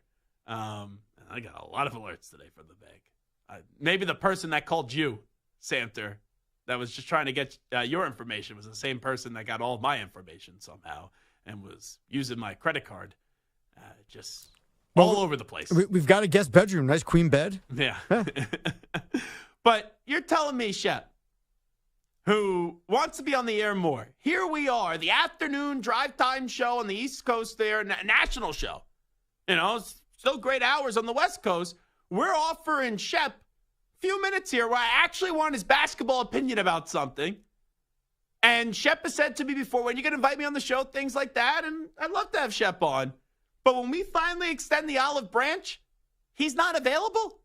What's he doing? Well, he did say this. Now he's hedging a little bit. He goes, I can't now, unfortunately. I can call in your last segment if that works. I don't want him for the last segment. All right. Where did he say he was? On a train. He's on a train? On a train, in the rain, going to Spain. Now, hold on. And he's in pain. I'm in pain right now. Did I not talk to you this morning when you were on a train? Yes, you did. Right? I called you. You said you were on a train. Yep. Unless if you were lying to me. Which No. Wouldn't shock me. I was on the train. Mm-hmm. However, you and I were just having a phone conversation. I wasn't on the air. So Shep could have a conversation on the train. You know what? I'm doing this for the second time today. Uh-oh. Here comes the phone. Here it comes. Do you think Shep will pick up? No, because I called him twice. He didn't answer. Really? And then he texts me back. He might be one of those, like, shy talkers who, when he's on, like, a crowded train where there's people around him. Shep's a lot of things. He's not shy, I'll tell you that. He's kind of mellow. Mellow. He is not shy, though. Maybe not shy, but maybe he just doesn't want to, like, talk in front of other people on a train. But let's see what happens. Let's see. Now that you're calling him. J.J. Redick didn't pick up. Now let's see if David Shepard will pick up. The Good Shepherd. But you can listen to him Saturday and Sunday mornings, 2 to 6 a.m. Eastern Time, right here on the Infinity Sports Network. We're really getting big time here by Shep? He could be in the MTA subway. Don't make excuses, Botcher. Huh? Hi, you've reached David Shepard, 20. don't want to give Shep's phone number out on the air. But first of all, he probably does it anyway. Yeah, but hey, hold on a second. It's the Good Shepherd on the Infinity Sports Network. Here's my cell phone number. Make sure you give me a call anytime you want to talk about the greatness of the late, great Bill Russell, who was tweeting something out during the NBA Finals, but it was really his wife because Bill Russell passed away a few years ago. I'd be more than happy to talk about the legacy, the unbelievable legacy of Bill Russell. Just give me a call, 855-212-4227. This is NPR radio? You're whispering everything? What were you saying? But hold on. Here's the real question. If you don't set up your voicemail, and the automatic message lady says you've called blank, blank, blank, 555-5555, I get that, right? That's just an automated thing. When you set up your own voicemail with your name and your voice, why the hell are you saying your phone number on your voicemail? They know your phone number. They just called you. No, it's his voice. No, I'm talking about, okay. If it's the automated lady, that's just automatic. They say, this number, 55555, is not available right now. Fine. That's just how it's automatic. Okay, gotcha. But he did a personalized message, and he's giving his phone number on his own voicemail. What are you doing, kid? You got limited space. Just say your name, say where you're from, what you're doing, whatever, and say leave a message. You don't have to leave your phone number. They're calling you. They know your number. I'm kind of surprised when we called JJ Redick earlier. His voicemail wasn't, hey, this is JJ. Lose my number. Don't leave a message. That's what I would have thought. You're going to get that text at some point. Well, I know a program director that's in the Bay Area who called JJ Redick to ask him to come on a radio show, and JJ was like, how do you have my number? And you're in the media. It's very easy to get your number, JJ Redick.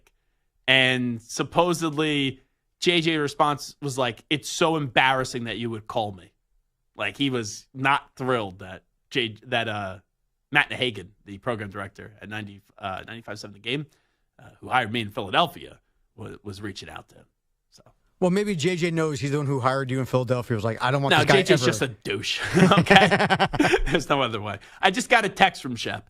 Hey, Gelb, want to join, but have to take care of something.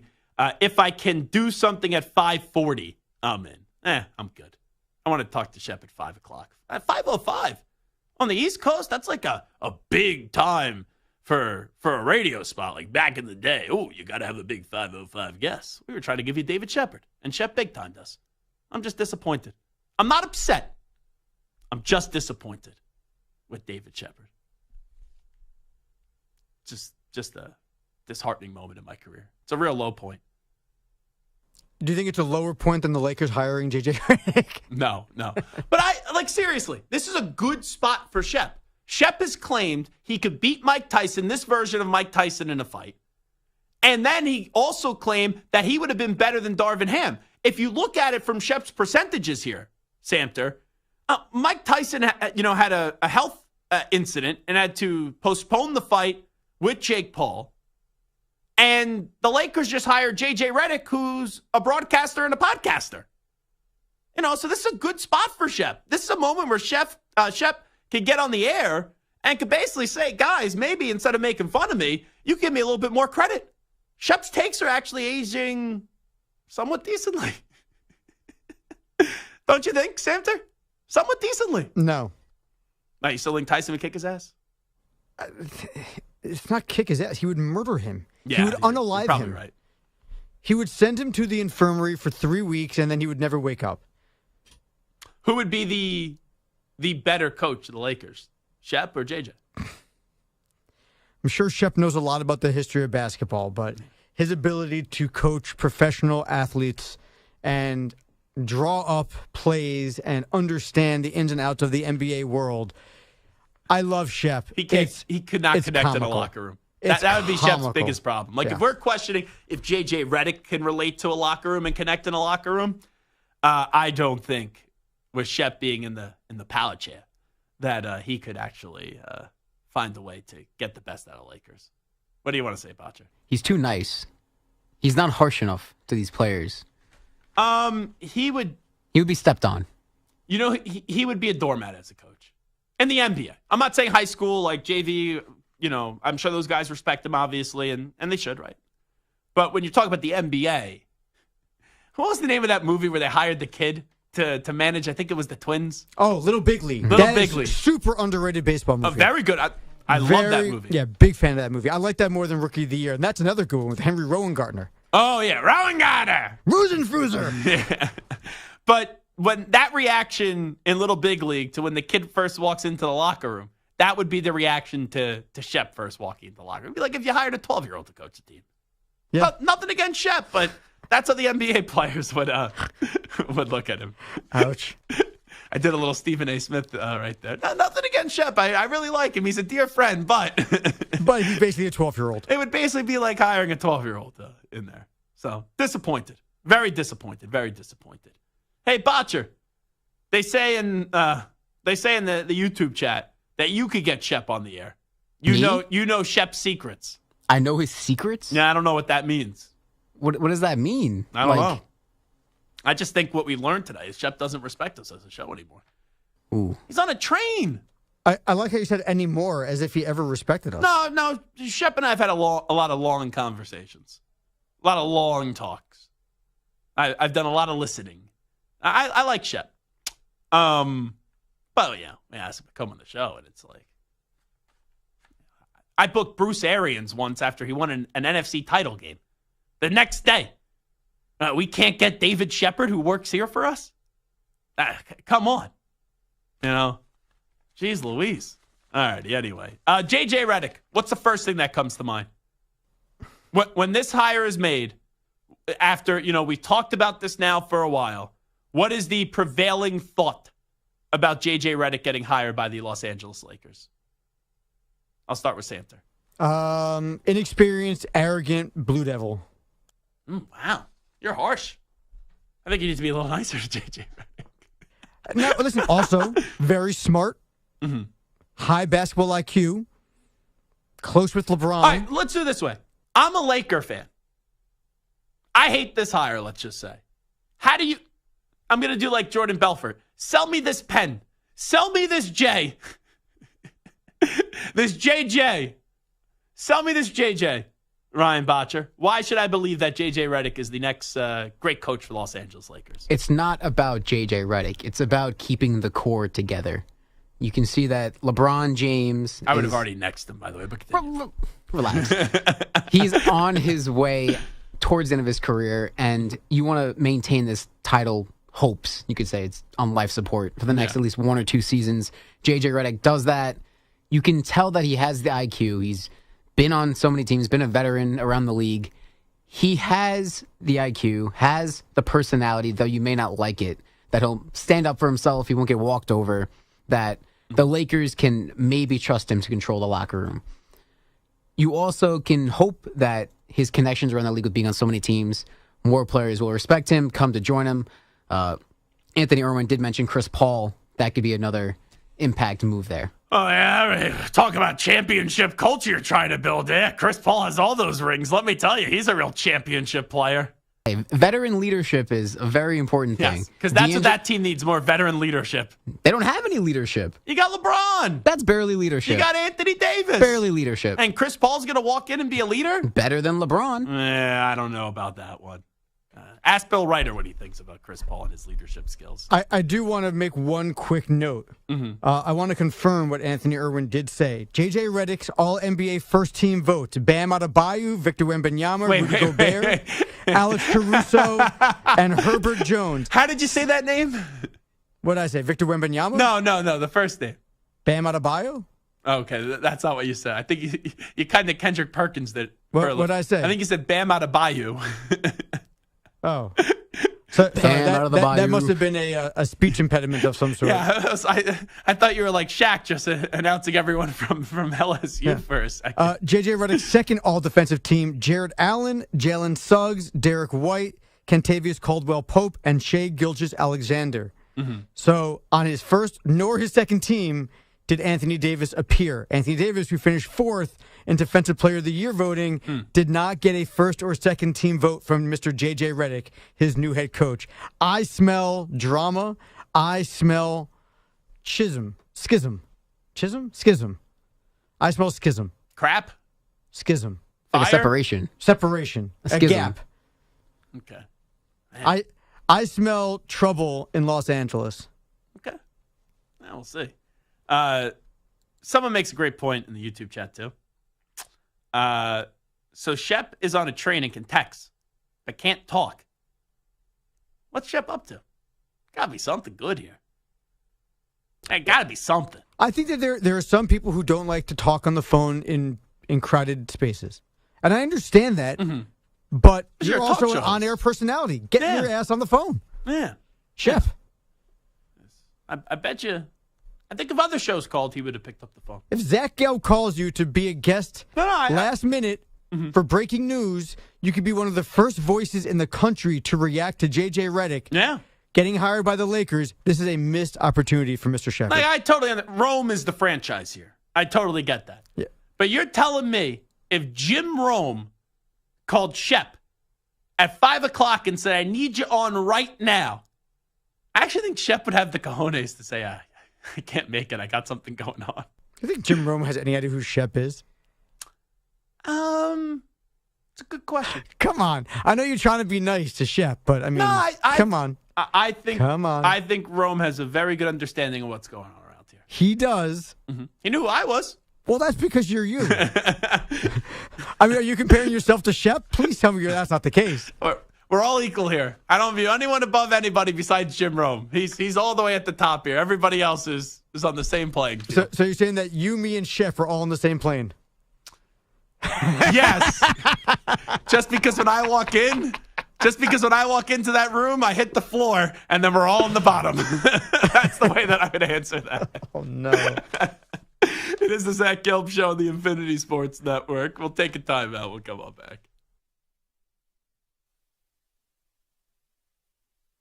You're in a 5-minute break.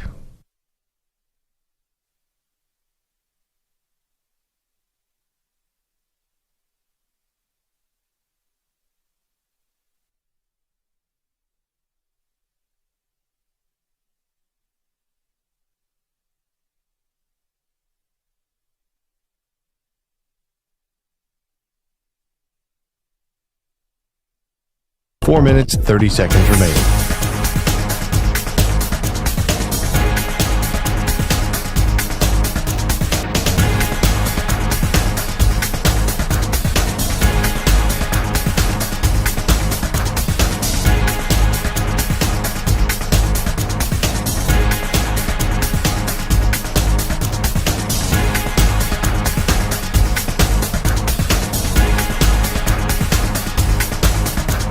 Four minutes remaining.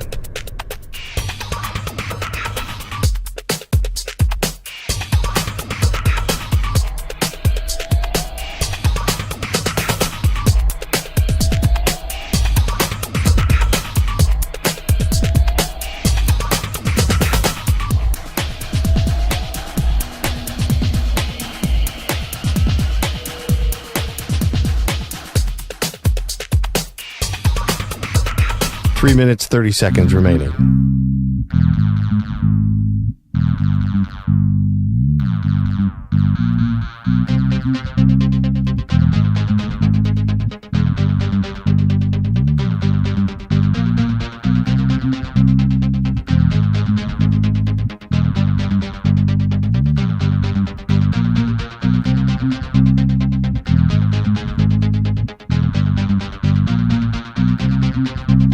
Three minutes remaining.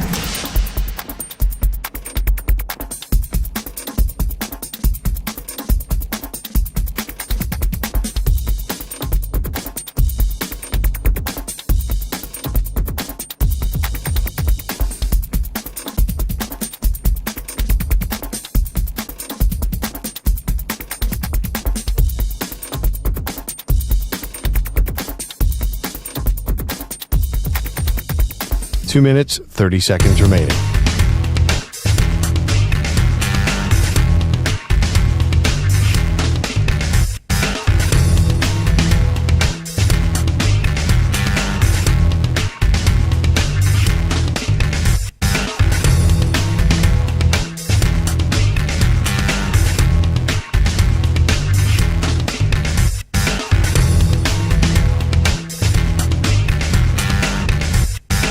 Two minutes remaining.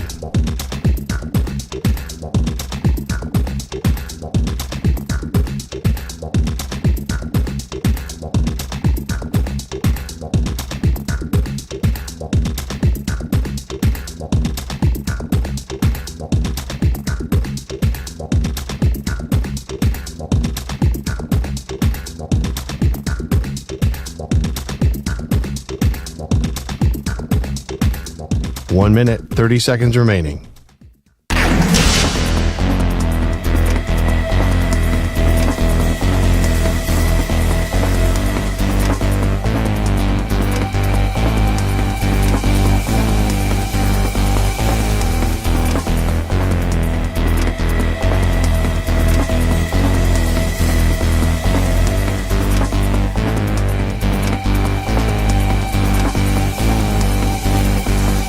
One minute remaining.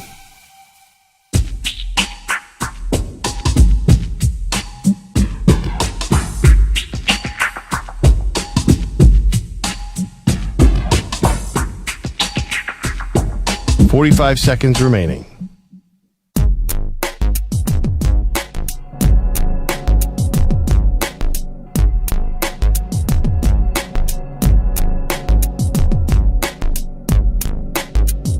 "30 seconds remaining.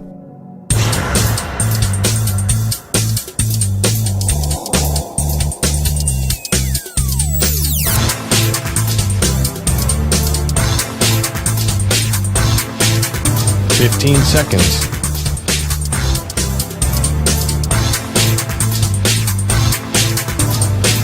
Break ends in 5 seconds.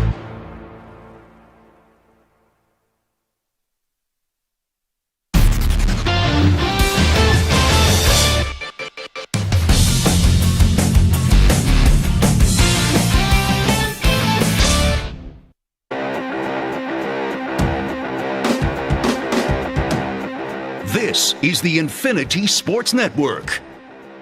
I will say it's rather interesting that Stuart Kovacs makes his triumphant return to the Zach Gelb Show on Monday. Samter, Stu has not been on this show throughout all this JJ Redick stuff. He is a Laker fan. It would have been awesome. No offense, Ryan, but it would have been awesome to have Stu here today to see him have a mental breakdown on the air, because Stu can't be happy with his Lakers hiring JJ Redick. If this came out of left field, he'd have a meltdown. But this has been something that we've been talking about for a month now. So he's probably been resigned to the idea that, all right, JJ Redick can be my next head coach. So we don't know Stu's actual feelings on it. I don't think I've been able to ask Stu about JJ Redick. He hasn't been here for like 2 weeks. Yeah, but we talked to him about JJ Redick. Yeah, but we didn't know we didn't know where he was at on JJ Redick, in my opinion. I can't recall any reaction that Stu's had to JJ Redick. Well, he did put out this tweet. "Hard to imagine England beating the France, Spain, Germany's, Italy's of the world after these two matches. Yuck." So if that doesn't tell you how he feels about JJ, then I don't know what will. Is that just the way that you're going to work soccer onto this show? No, that's just his most recent tweet. That was at 1:53 p.m. Eastern. Yeah, that's his most recent tweet. Mm-hmm. So he still has not responded yet. No. To the JJ Redick news. No, that's how you know it's bad. He's curled up in a ball, crying in the corner. He'll respond when he's ready. You can't see likes anymore either. So you can't tell if he's angry. Oh, it's a good point. Yeah, why'd they get rid of likes on Twitter? All the athletes. You mean X? X, sorry. No, it's Twitter. It will never be X. Why did they get rid of likes on X? Like, you still like it, but you can't see who people are liking? Is it just because there were so many famous people liking things that maybe they shouldn't have been liking? Or accidentally clicking something. It's like, I don't know. I just was clicking through stuff and I liked it. I didn't know what that video said that I watched 17 times. I will say the lamest I got hacked kind of moment, because everyone, when they get in one of those moments like, oh, I got hacked. Remember when it was when Ime Udoka was announced as the head coach of the Celtics, which, by the way, we haven't talked about Ime Udoka, who's now the coach of the Rockets. How crummy does that guy feel this week? Whatever went on with whoever he was sleeping with, or whatever was going on that front, whatever rumor you want to believe or whatever story you were told, the Celtics won a championship. That was your team. Right? That was the team you were coaching. You would have been the guy. And now you're stuck with the Houston Rockets, where if you could have just allegedly kept your zipper where it was supposed to be at that moment, you would still be the coach of the Boston Celtics. And you'd still be married to a smoke show. I don't think they were married. Weren't they just dating? Or dating, whatever. Long-time dating? Whatever it was that they were doing. Who was he dating again? Naya. Oh, yeah. She's gorgeous. Absolutely gorgeous. everyone was saying, oh, he fumbled the bag, right, as the kids would say. I forget what her name is. Is it Nia Long? Yeah. She's unbelievably gorgeous. But I was just going to make a point about Ime Udoka. What were we just talking about that brought up this this conversation? Do we have any clue? I got distracted. You put a beautiful woman in my mind, and I have no clue what I was about to just say. You're talking about how Ime Udoka should be kicking himself for not keeping his zipper shut. Yeah. Otherwise, he would have won this title with the Celtics. Yeah. No, I forget what I was totally just going to say. All right. Yeah, with Ime Udoka. That's my bad. But I brought up Ime Udoka. What the heck was I just going to say? Talking about the Rockets. No, it had nothing to do with that. We were just talking about the Lakers, right? Cassell. Huh? Sam Cassell. No, it has nothing to do with that. I'll figure it out, and we'll get going with it. But anyway, let's get back to the show here. Here's news from Paul George on the Paul George front. The Philadelphia 76ers' interest in pursuing Paul George has significantly waned in recent days, and the franchise is expected to be aggressive elsewhere with its salary cap flexibility and draft capital leading into next week's NBA draft, sources tell The Athletic and Stadium. Why would the Sixers' interest change in Paul George? Maybe he's not interested in them. Maybe it's a done deal that he's going to be going back to the Clippers. I guess that's something that you could potentially assume. Could it be a contract situation that they've talked to Paul George and his reps behind the scenes? I'm not going to rule it out.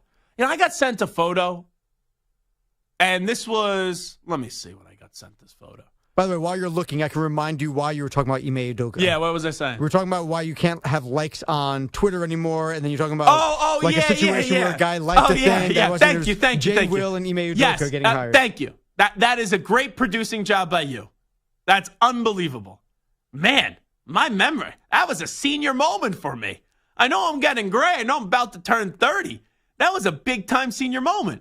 But going back to why they take away likes and all that stuff on Twitter, remember when Jay Will tweeted out when Ime Udoka got hired, congratulations to the Celtics for hiring their first ever black coach.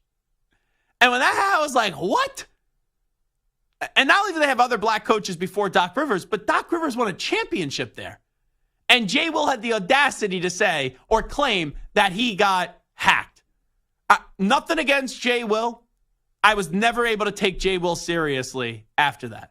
Like, he's on all these shows. He used to do the radio show. He's on TV all the time. I know he works college basketball. I could not take him serious after that. Like, nothing would have happened to you if he would have just said, oh, hey, my bad. I got this one wrong. I didn't really know the history of the Boston Celtics. What were you saying? I was saying Casey Jones. Bill Russell was a player coach. 100.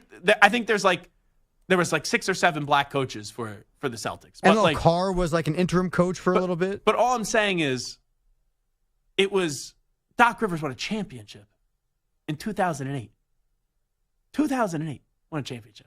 Yeah, it's a bad look. Yeah, it's terrible. So that was one of the worst moments I think ever on Twitter. Well, you know what? Ime Udoka flamed out for terrible, awful reasons. So therefore, maybe we never got the full story there. Yeah, we got enough of the story. Yeah, I don't know if it was terrible, awful. There's stories out there about a line that he crossed, and then there's other stories that people think allegedly that he just slept with someone's wife in the organization that you're not allowed to sleep with. So there's multiple stuff. But anyway, the Sixers are not interested in pursuing, or their interest is waned on pursuing Paul George, and they're going to use their resources in other places. I got a text, and this was Friday of last week. This was late Friday of last week. Or no, it's even before that. Sorry, that's when it started to get out there. Hold on, let's see when I exactly got this text. It was Thursday last week, Thursday evening.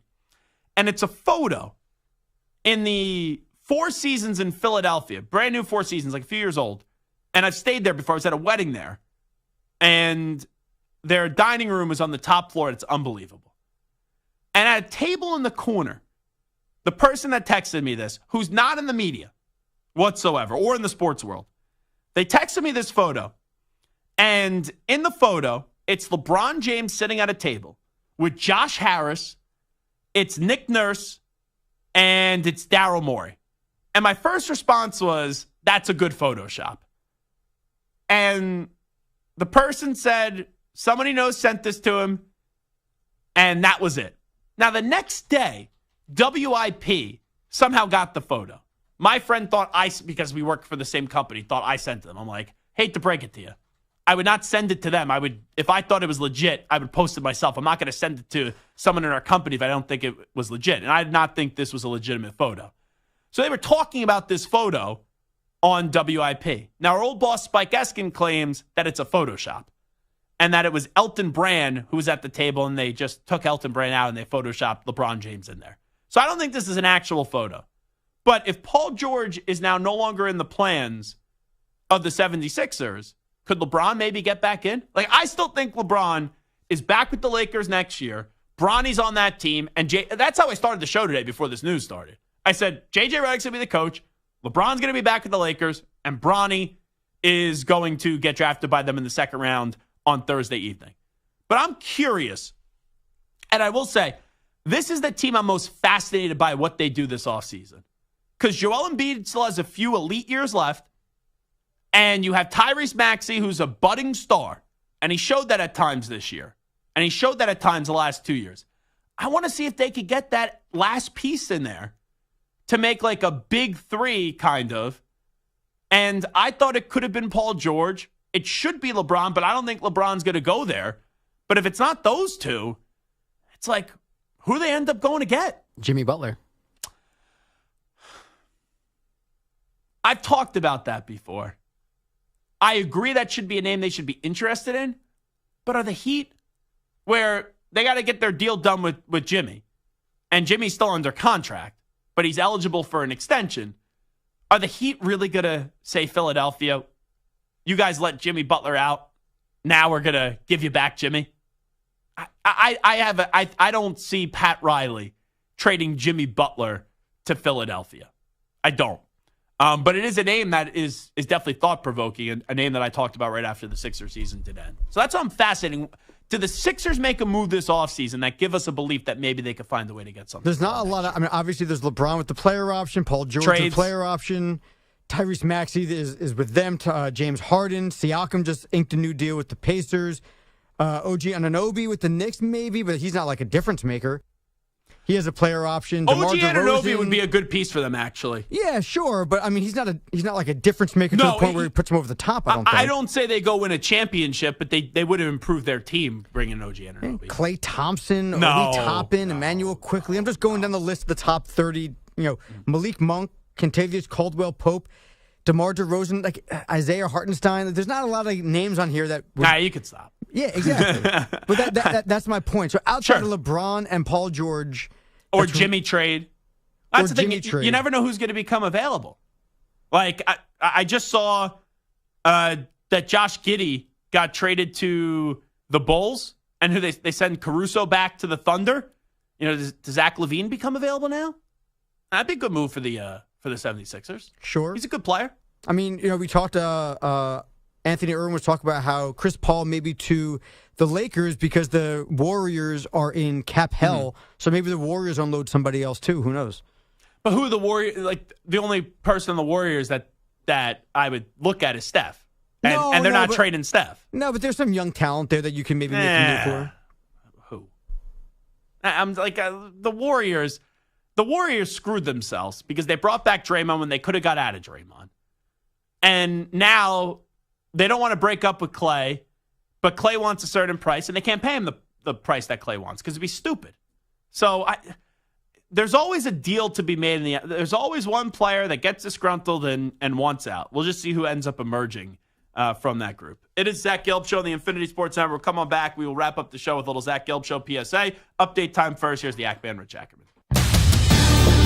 Infinity Sports Network Sports Flash. Well, the Lakers flirted with Dan Hurley, but it seems as if their new head coach is right in front of them the whole time, reportedly agreeing to a 4-year deal with J.J. Redick, who gets a shorter deal than the one offered to Hurley. He leaves the broadcast booth to coach one of the league's premier franchises, albeit one with an aging star. And the Bulls are reportedly sending Alex Caruso to the Thunder for Josh Giddey, and Caruso will be eligible for a 4-year, $80 million extension. The Patriots signed Ramondre Stevenson to a 4-year extension with $17 million guaranteed. Lots of baseball action this afternoon. Right now, top of the 9th in Colorado, the Dodgers with a 5-3 lead over the Rockies. Shohei Ohtani with his 21st homer in that one. Bobby Witt Jr. has just homered for the Royals, who now have the 3-2 lead over the A's in the bottom of the 8th, while the Orioles blowing out the Yankees 8-3. Baltimore scored 6 times in the second. They are now in the 5th in the Bronx. The Diamondbacks beat the Nationals 5-2, while it was the Guardians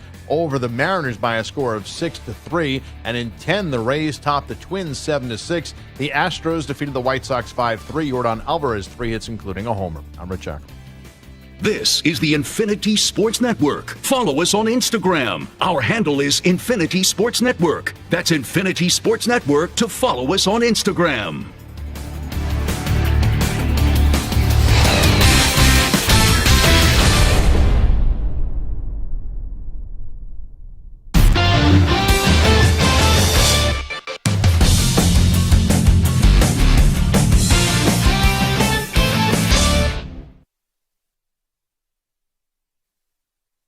You're in a 5-minute break.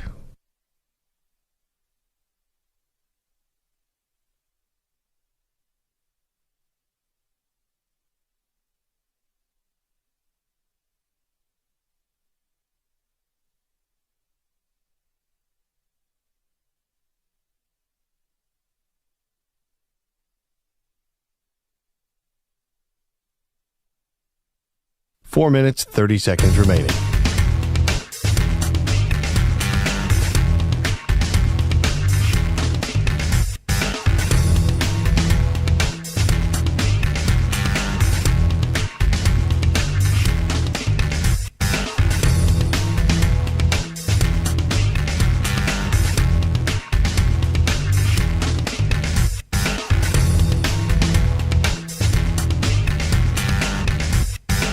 Four minutes remaining.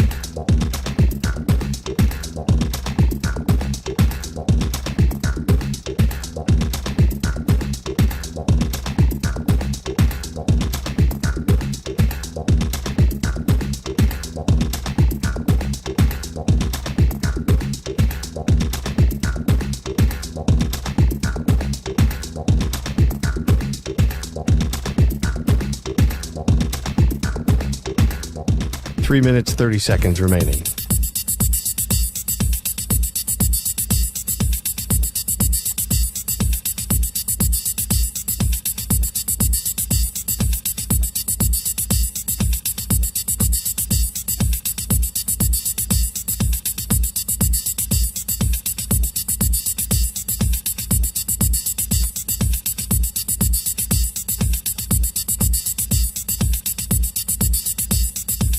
Three minutes remaining.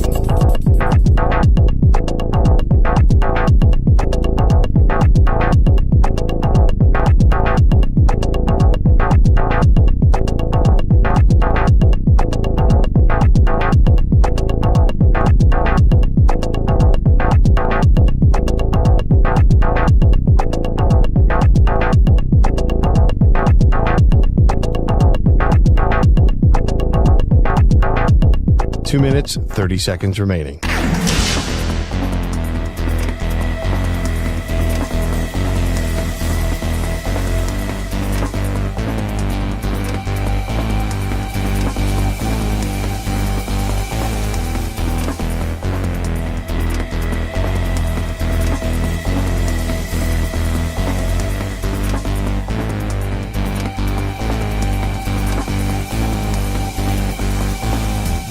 Two minutes remaining.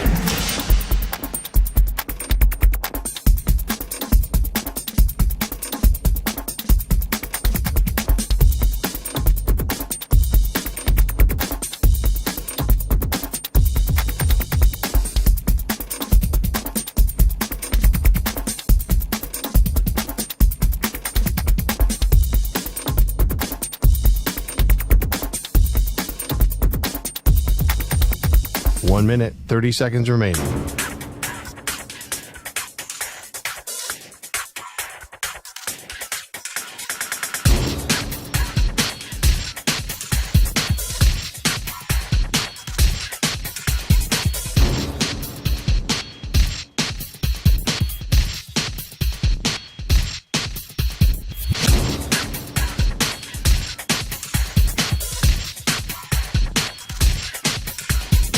One minute remaining.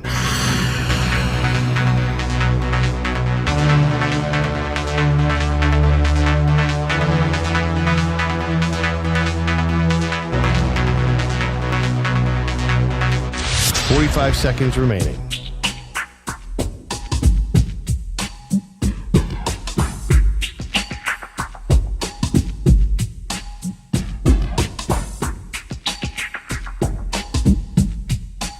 Seconds remaining.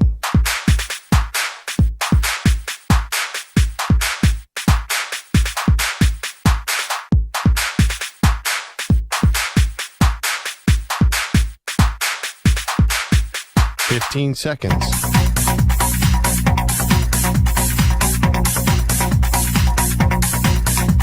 Break ends in 5 seconds.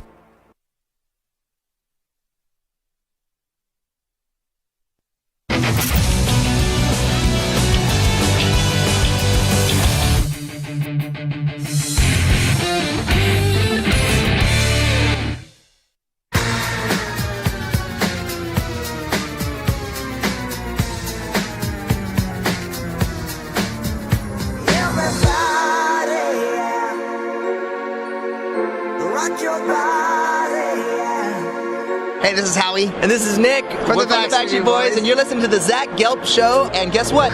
Zach is back. All right. He's live. He's nationwide. This is the Zach Gelb Show. Oh, my God, we're back again. Well, I missed a golden opportunity. Yesterday, when we had Steve Sharippa on the show, his dog was with him, Willie, who has a very popular Instagram account.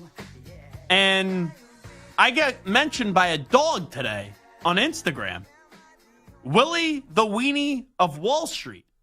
Now, I didn't realize here, Samter, and maybe this is why Willie ran away from me when he was on the air sitting with Steve Sharippa, Bobby Bacala from Sopranos fame, that there was a good Sharippa crew that was in the newsroom, and they were watching the show while we were doing the interview with Steve. And unless Willie took this video, which I guess could be possible, they posted a video of me talking to Steve and Willie, and I got mentioned by Willie the Weenie of Wall Street saying, "Hey, Zach Gelb, why didn't you let me talk?" So we couldn't get Shep on the show today. But Willie, the dog, wanted a big-time role in the Zach Gelb Show, at least yesterday. We do have reaction from David Shepard. We will get to that momentarily because Spencer pointed out in the YouTube chat, and we very much so appreciate Spencer doing the investigative work. He said Shep did react to the hire. We're asking Shep to come on. He posted a video of him reacting to J.J. Redick as the next coach of the Los Angeles Lakers. So just let me know, guys, when we do have that. But that is crazy how Shep claims he was very, very, very, very, very busy and had no time to join us today when we had a few questions about him being the coach of the Lakers. And the next thing you know, David Shepard was able to upload a video, and I think it was from over the weekend, where it was like, if this happens, and just looking by it, he's in the studio, and I don't think Shep came in the studio while we were on the air, but he had time to upload that from the train that he's on, by the way. But he had no time to join us right here on the Infinity Sports Network. So, do we have that video, or are we almost there? Almost there. You still listening to it, making sure Shep doesn't curse? I don't think Shep knows how to curse. Yeah. I'm sure he does. It just takes time. It's a 2-minute video, so it takes 2 minutes to get it ready. So he was able to upload a 2-minute video clip onto YouTube on a train, but no time to join us on the Infinity Sports Network.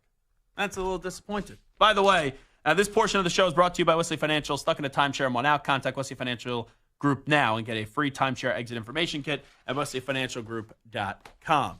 David Shepard once said that he would do a better job than Darvin Ham as the coach of the Lakers because he is, I guess, an infamous JV basketball coach. Oh, Shep is calling? I want to hear Shep's opinion. You know what? Bring Shep on. Bring Shep on. I want to hear Shep calling in. Finally had some time. I want to hear from David Shepard his thoughts about JJ Redick being the next coach of the Los Angeles Lakers. It has taken us over an hour to get David Shepard to join us. Now joining us is the host of the Good Shepherd Show, The Good Shepherd, on CBS Sports Radio, Saturday and Sunday morning from 2 to 6 a.m. Eastern Time.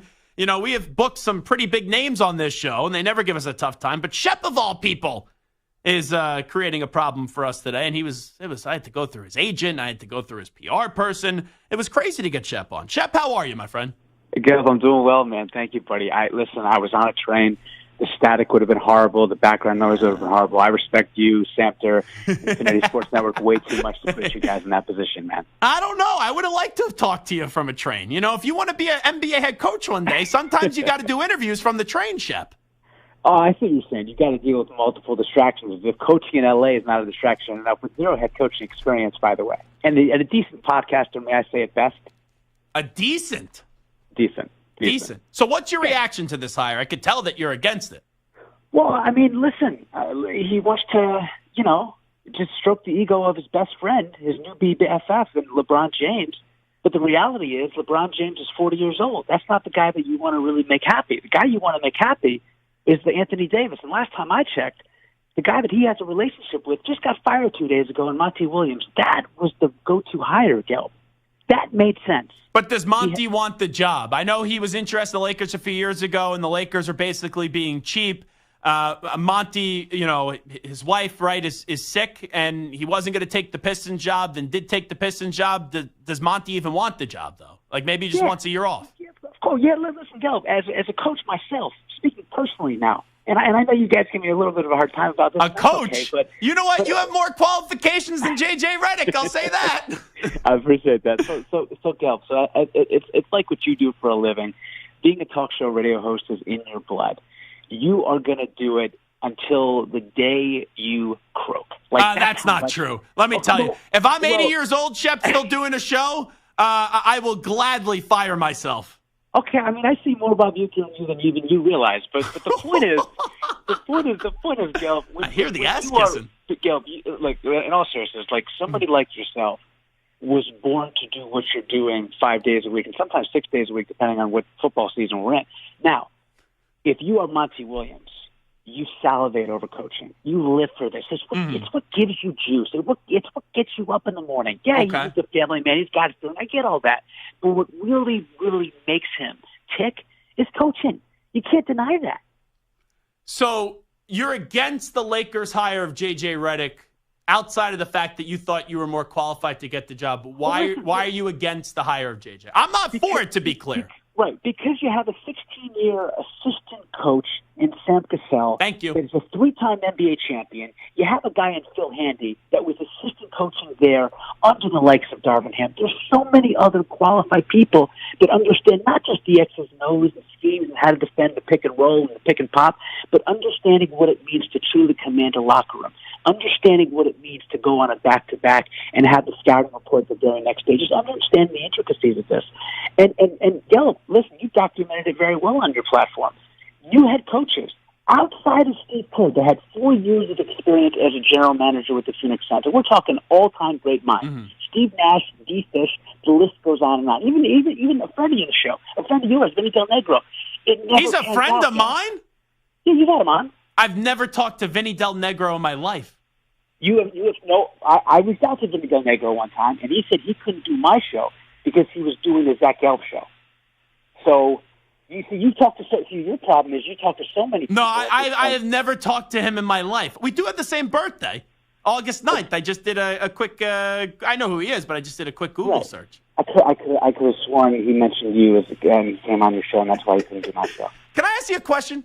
You can ask me anything. How did you get service on the train to upload this video of your Lakers take of J.J. Redick, but you didn't have service to join us at 5 o'clock? No, that wasn't on the train. That was before the train. I had to pick up a medication, and I owe you Gotcha. to get on a train and sound like crap on your show. That's not fair to you. It's not fair to anybody. Gotcha. Especially your audience, by the way. So in 30 seconds or less, because you just think this is a bad hire because they're catering to LeBron and they should have hired somewhere else to kind of look forward to Anthony Davis and the future rather than just the present with LeBron. It's not a bad hire. It's a terrible hire. It's why they've had 7 coaches since Phil Jackson, Gil. Well, they should have hired Ty Lue. They should have just gave him the 4th Well, year. of course, and we know that they shortchanged Ty Lue, and they wanted him to take 3 years instead of 5, and that was the right hire back in 2019. And what did he do? He had to take in the Clippers further than they've ever been at any point in franchise history. But Gelb, this is going to be a terrible hire. It's a 2-year window being the Lakers head coach, and I guarantee you and I will be having another conversation in 2 years from now about who the next head coach is going to be when LeBron leaves the Lakers high and dry and probably goes to play in Cleveland with Bronny in year 3 when he finally gets a shot at the NBA. Now, you know, I'll avoid the little jabs there at the end, but you've made some ludicrous claims here on the radio. You said I just want to ask you this question, so let me finish asking the question before you answer here. But you have made some crazy claims that you would beat Mike Tyson in a fight. And, you know, Mike Tyson and Jake Paul did get delayed because Mike Tyson had a medical issue. And now the Lakers, who you said before J.J. Redick was even a candidate, that you would be better coach of the Lakers than Darvin Ham was, the former coach. And now the Lakers just hired a former basketball player who's a broadcaster now. Do you all feel vindicated at all? Do you feel like your takes are maybe aging better, that you'd be able to beat Mike Tyson, you'd be able to coach the Lakers better than J.J. Redick? Gelb, I felt vindicated when those thoughts and sentiments came out of my mouth. It doesn't take a rocket scientist to know that I could beat a 60-year-old if they don't train in a fight. It doesn't take a rocket scientist to know that 5 years of coaching JB, including some very prominent people's kids, that I wouldn't do better than Darvin Ham, whose superstar was blowing them up and raking them over the coals after Game 2 of that series. Can I ask, you coach JV, right? I coach a very competitive JV program. If you are the best JV coach, when are you getting the varsity gig? Well, Kev, I don't have the kind of time where I can commit to varsity. What do you mean you don't have the time? Well, because I take what we do so seriously that it's unfair to kids if I invest in a varsity program, also knowing that I want to do what we do on a full-time basis. I can't do both. I'm going to burn both ends of the candle there, Gelb. I can't do that. Okay. Well, I appreciate the time today. I appreciate you fitting us in to your very diligent schedule. Gil, I would never big time, man. I love you too much and respect you. Thank you for having me, my friend. Thank you so much. This portion of the show is brought to you by the new Hyundai Tucson, available with complimentary class-leading Blue Link Plus. Now it's easy to use your phone to control your Tucson. I may need to bring Shep on more often. I have no clue what his point was, but outside that he doesn't like J.J. Redick like me. But all these compliments. That was very nice by David Shepard. All right, we have no time for the Zach Gelb Show PSA. I will say, though, I woke up this morning at 6 a.m., rolled over and went to the bathroom. I look at my phone, my bank. Did you spend $2,000 or try to spend $2,000? I was like, no. And then there was also other text messages. It was $2,000 at Wright Honda, and then $400 twice at Ford Customs. So I guess someone got my info and was trying to go on a car spending spree. But nothing happened because the bank flagged it and it never went through. So now I'm in that awkward stage where I don't have my credit card right now. So I'll see how I'll get home tonight. That's going to be fun. Anyway, big thanks to Lance Leipold. Big thanks to Anthony Irwin. Big thanks to David Shepard. Sam, do we ever bring him back on? Sure. Big thanks to Ryan Bodger, Samter, and each and every one of you. I'll be back on Monday. I'm off tomorrow. Having a little summer Friday. It is the Zach Gelb Show on the Infinity Sports Network. Be well, everybody. We out. Bye-bye. Peace.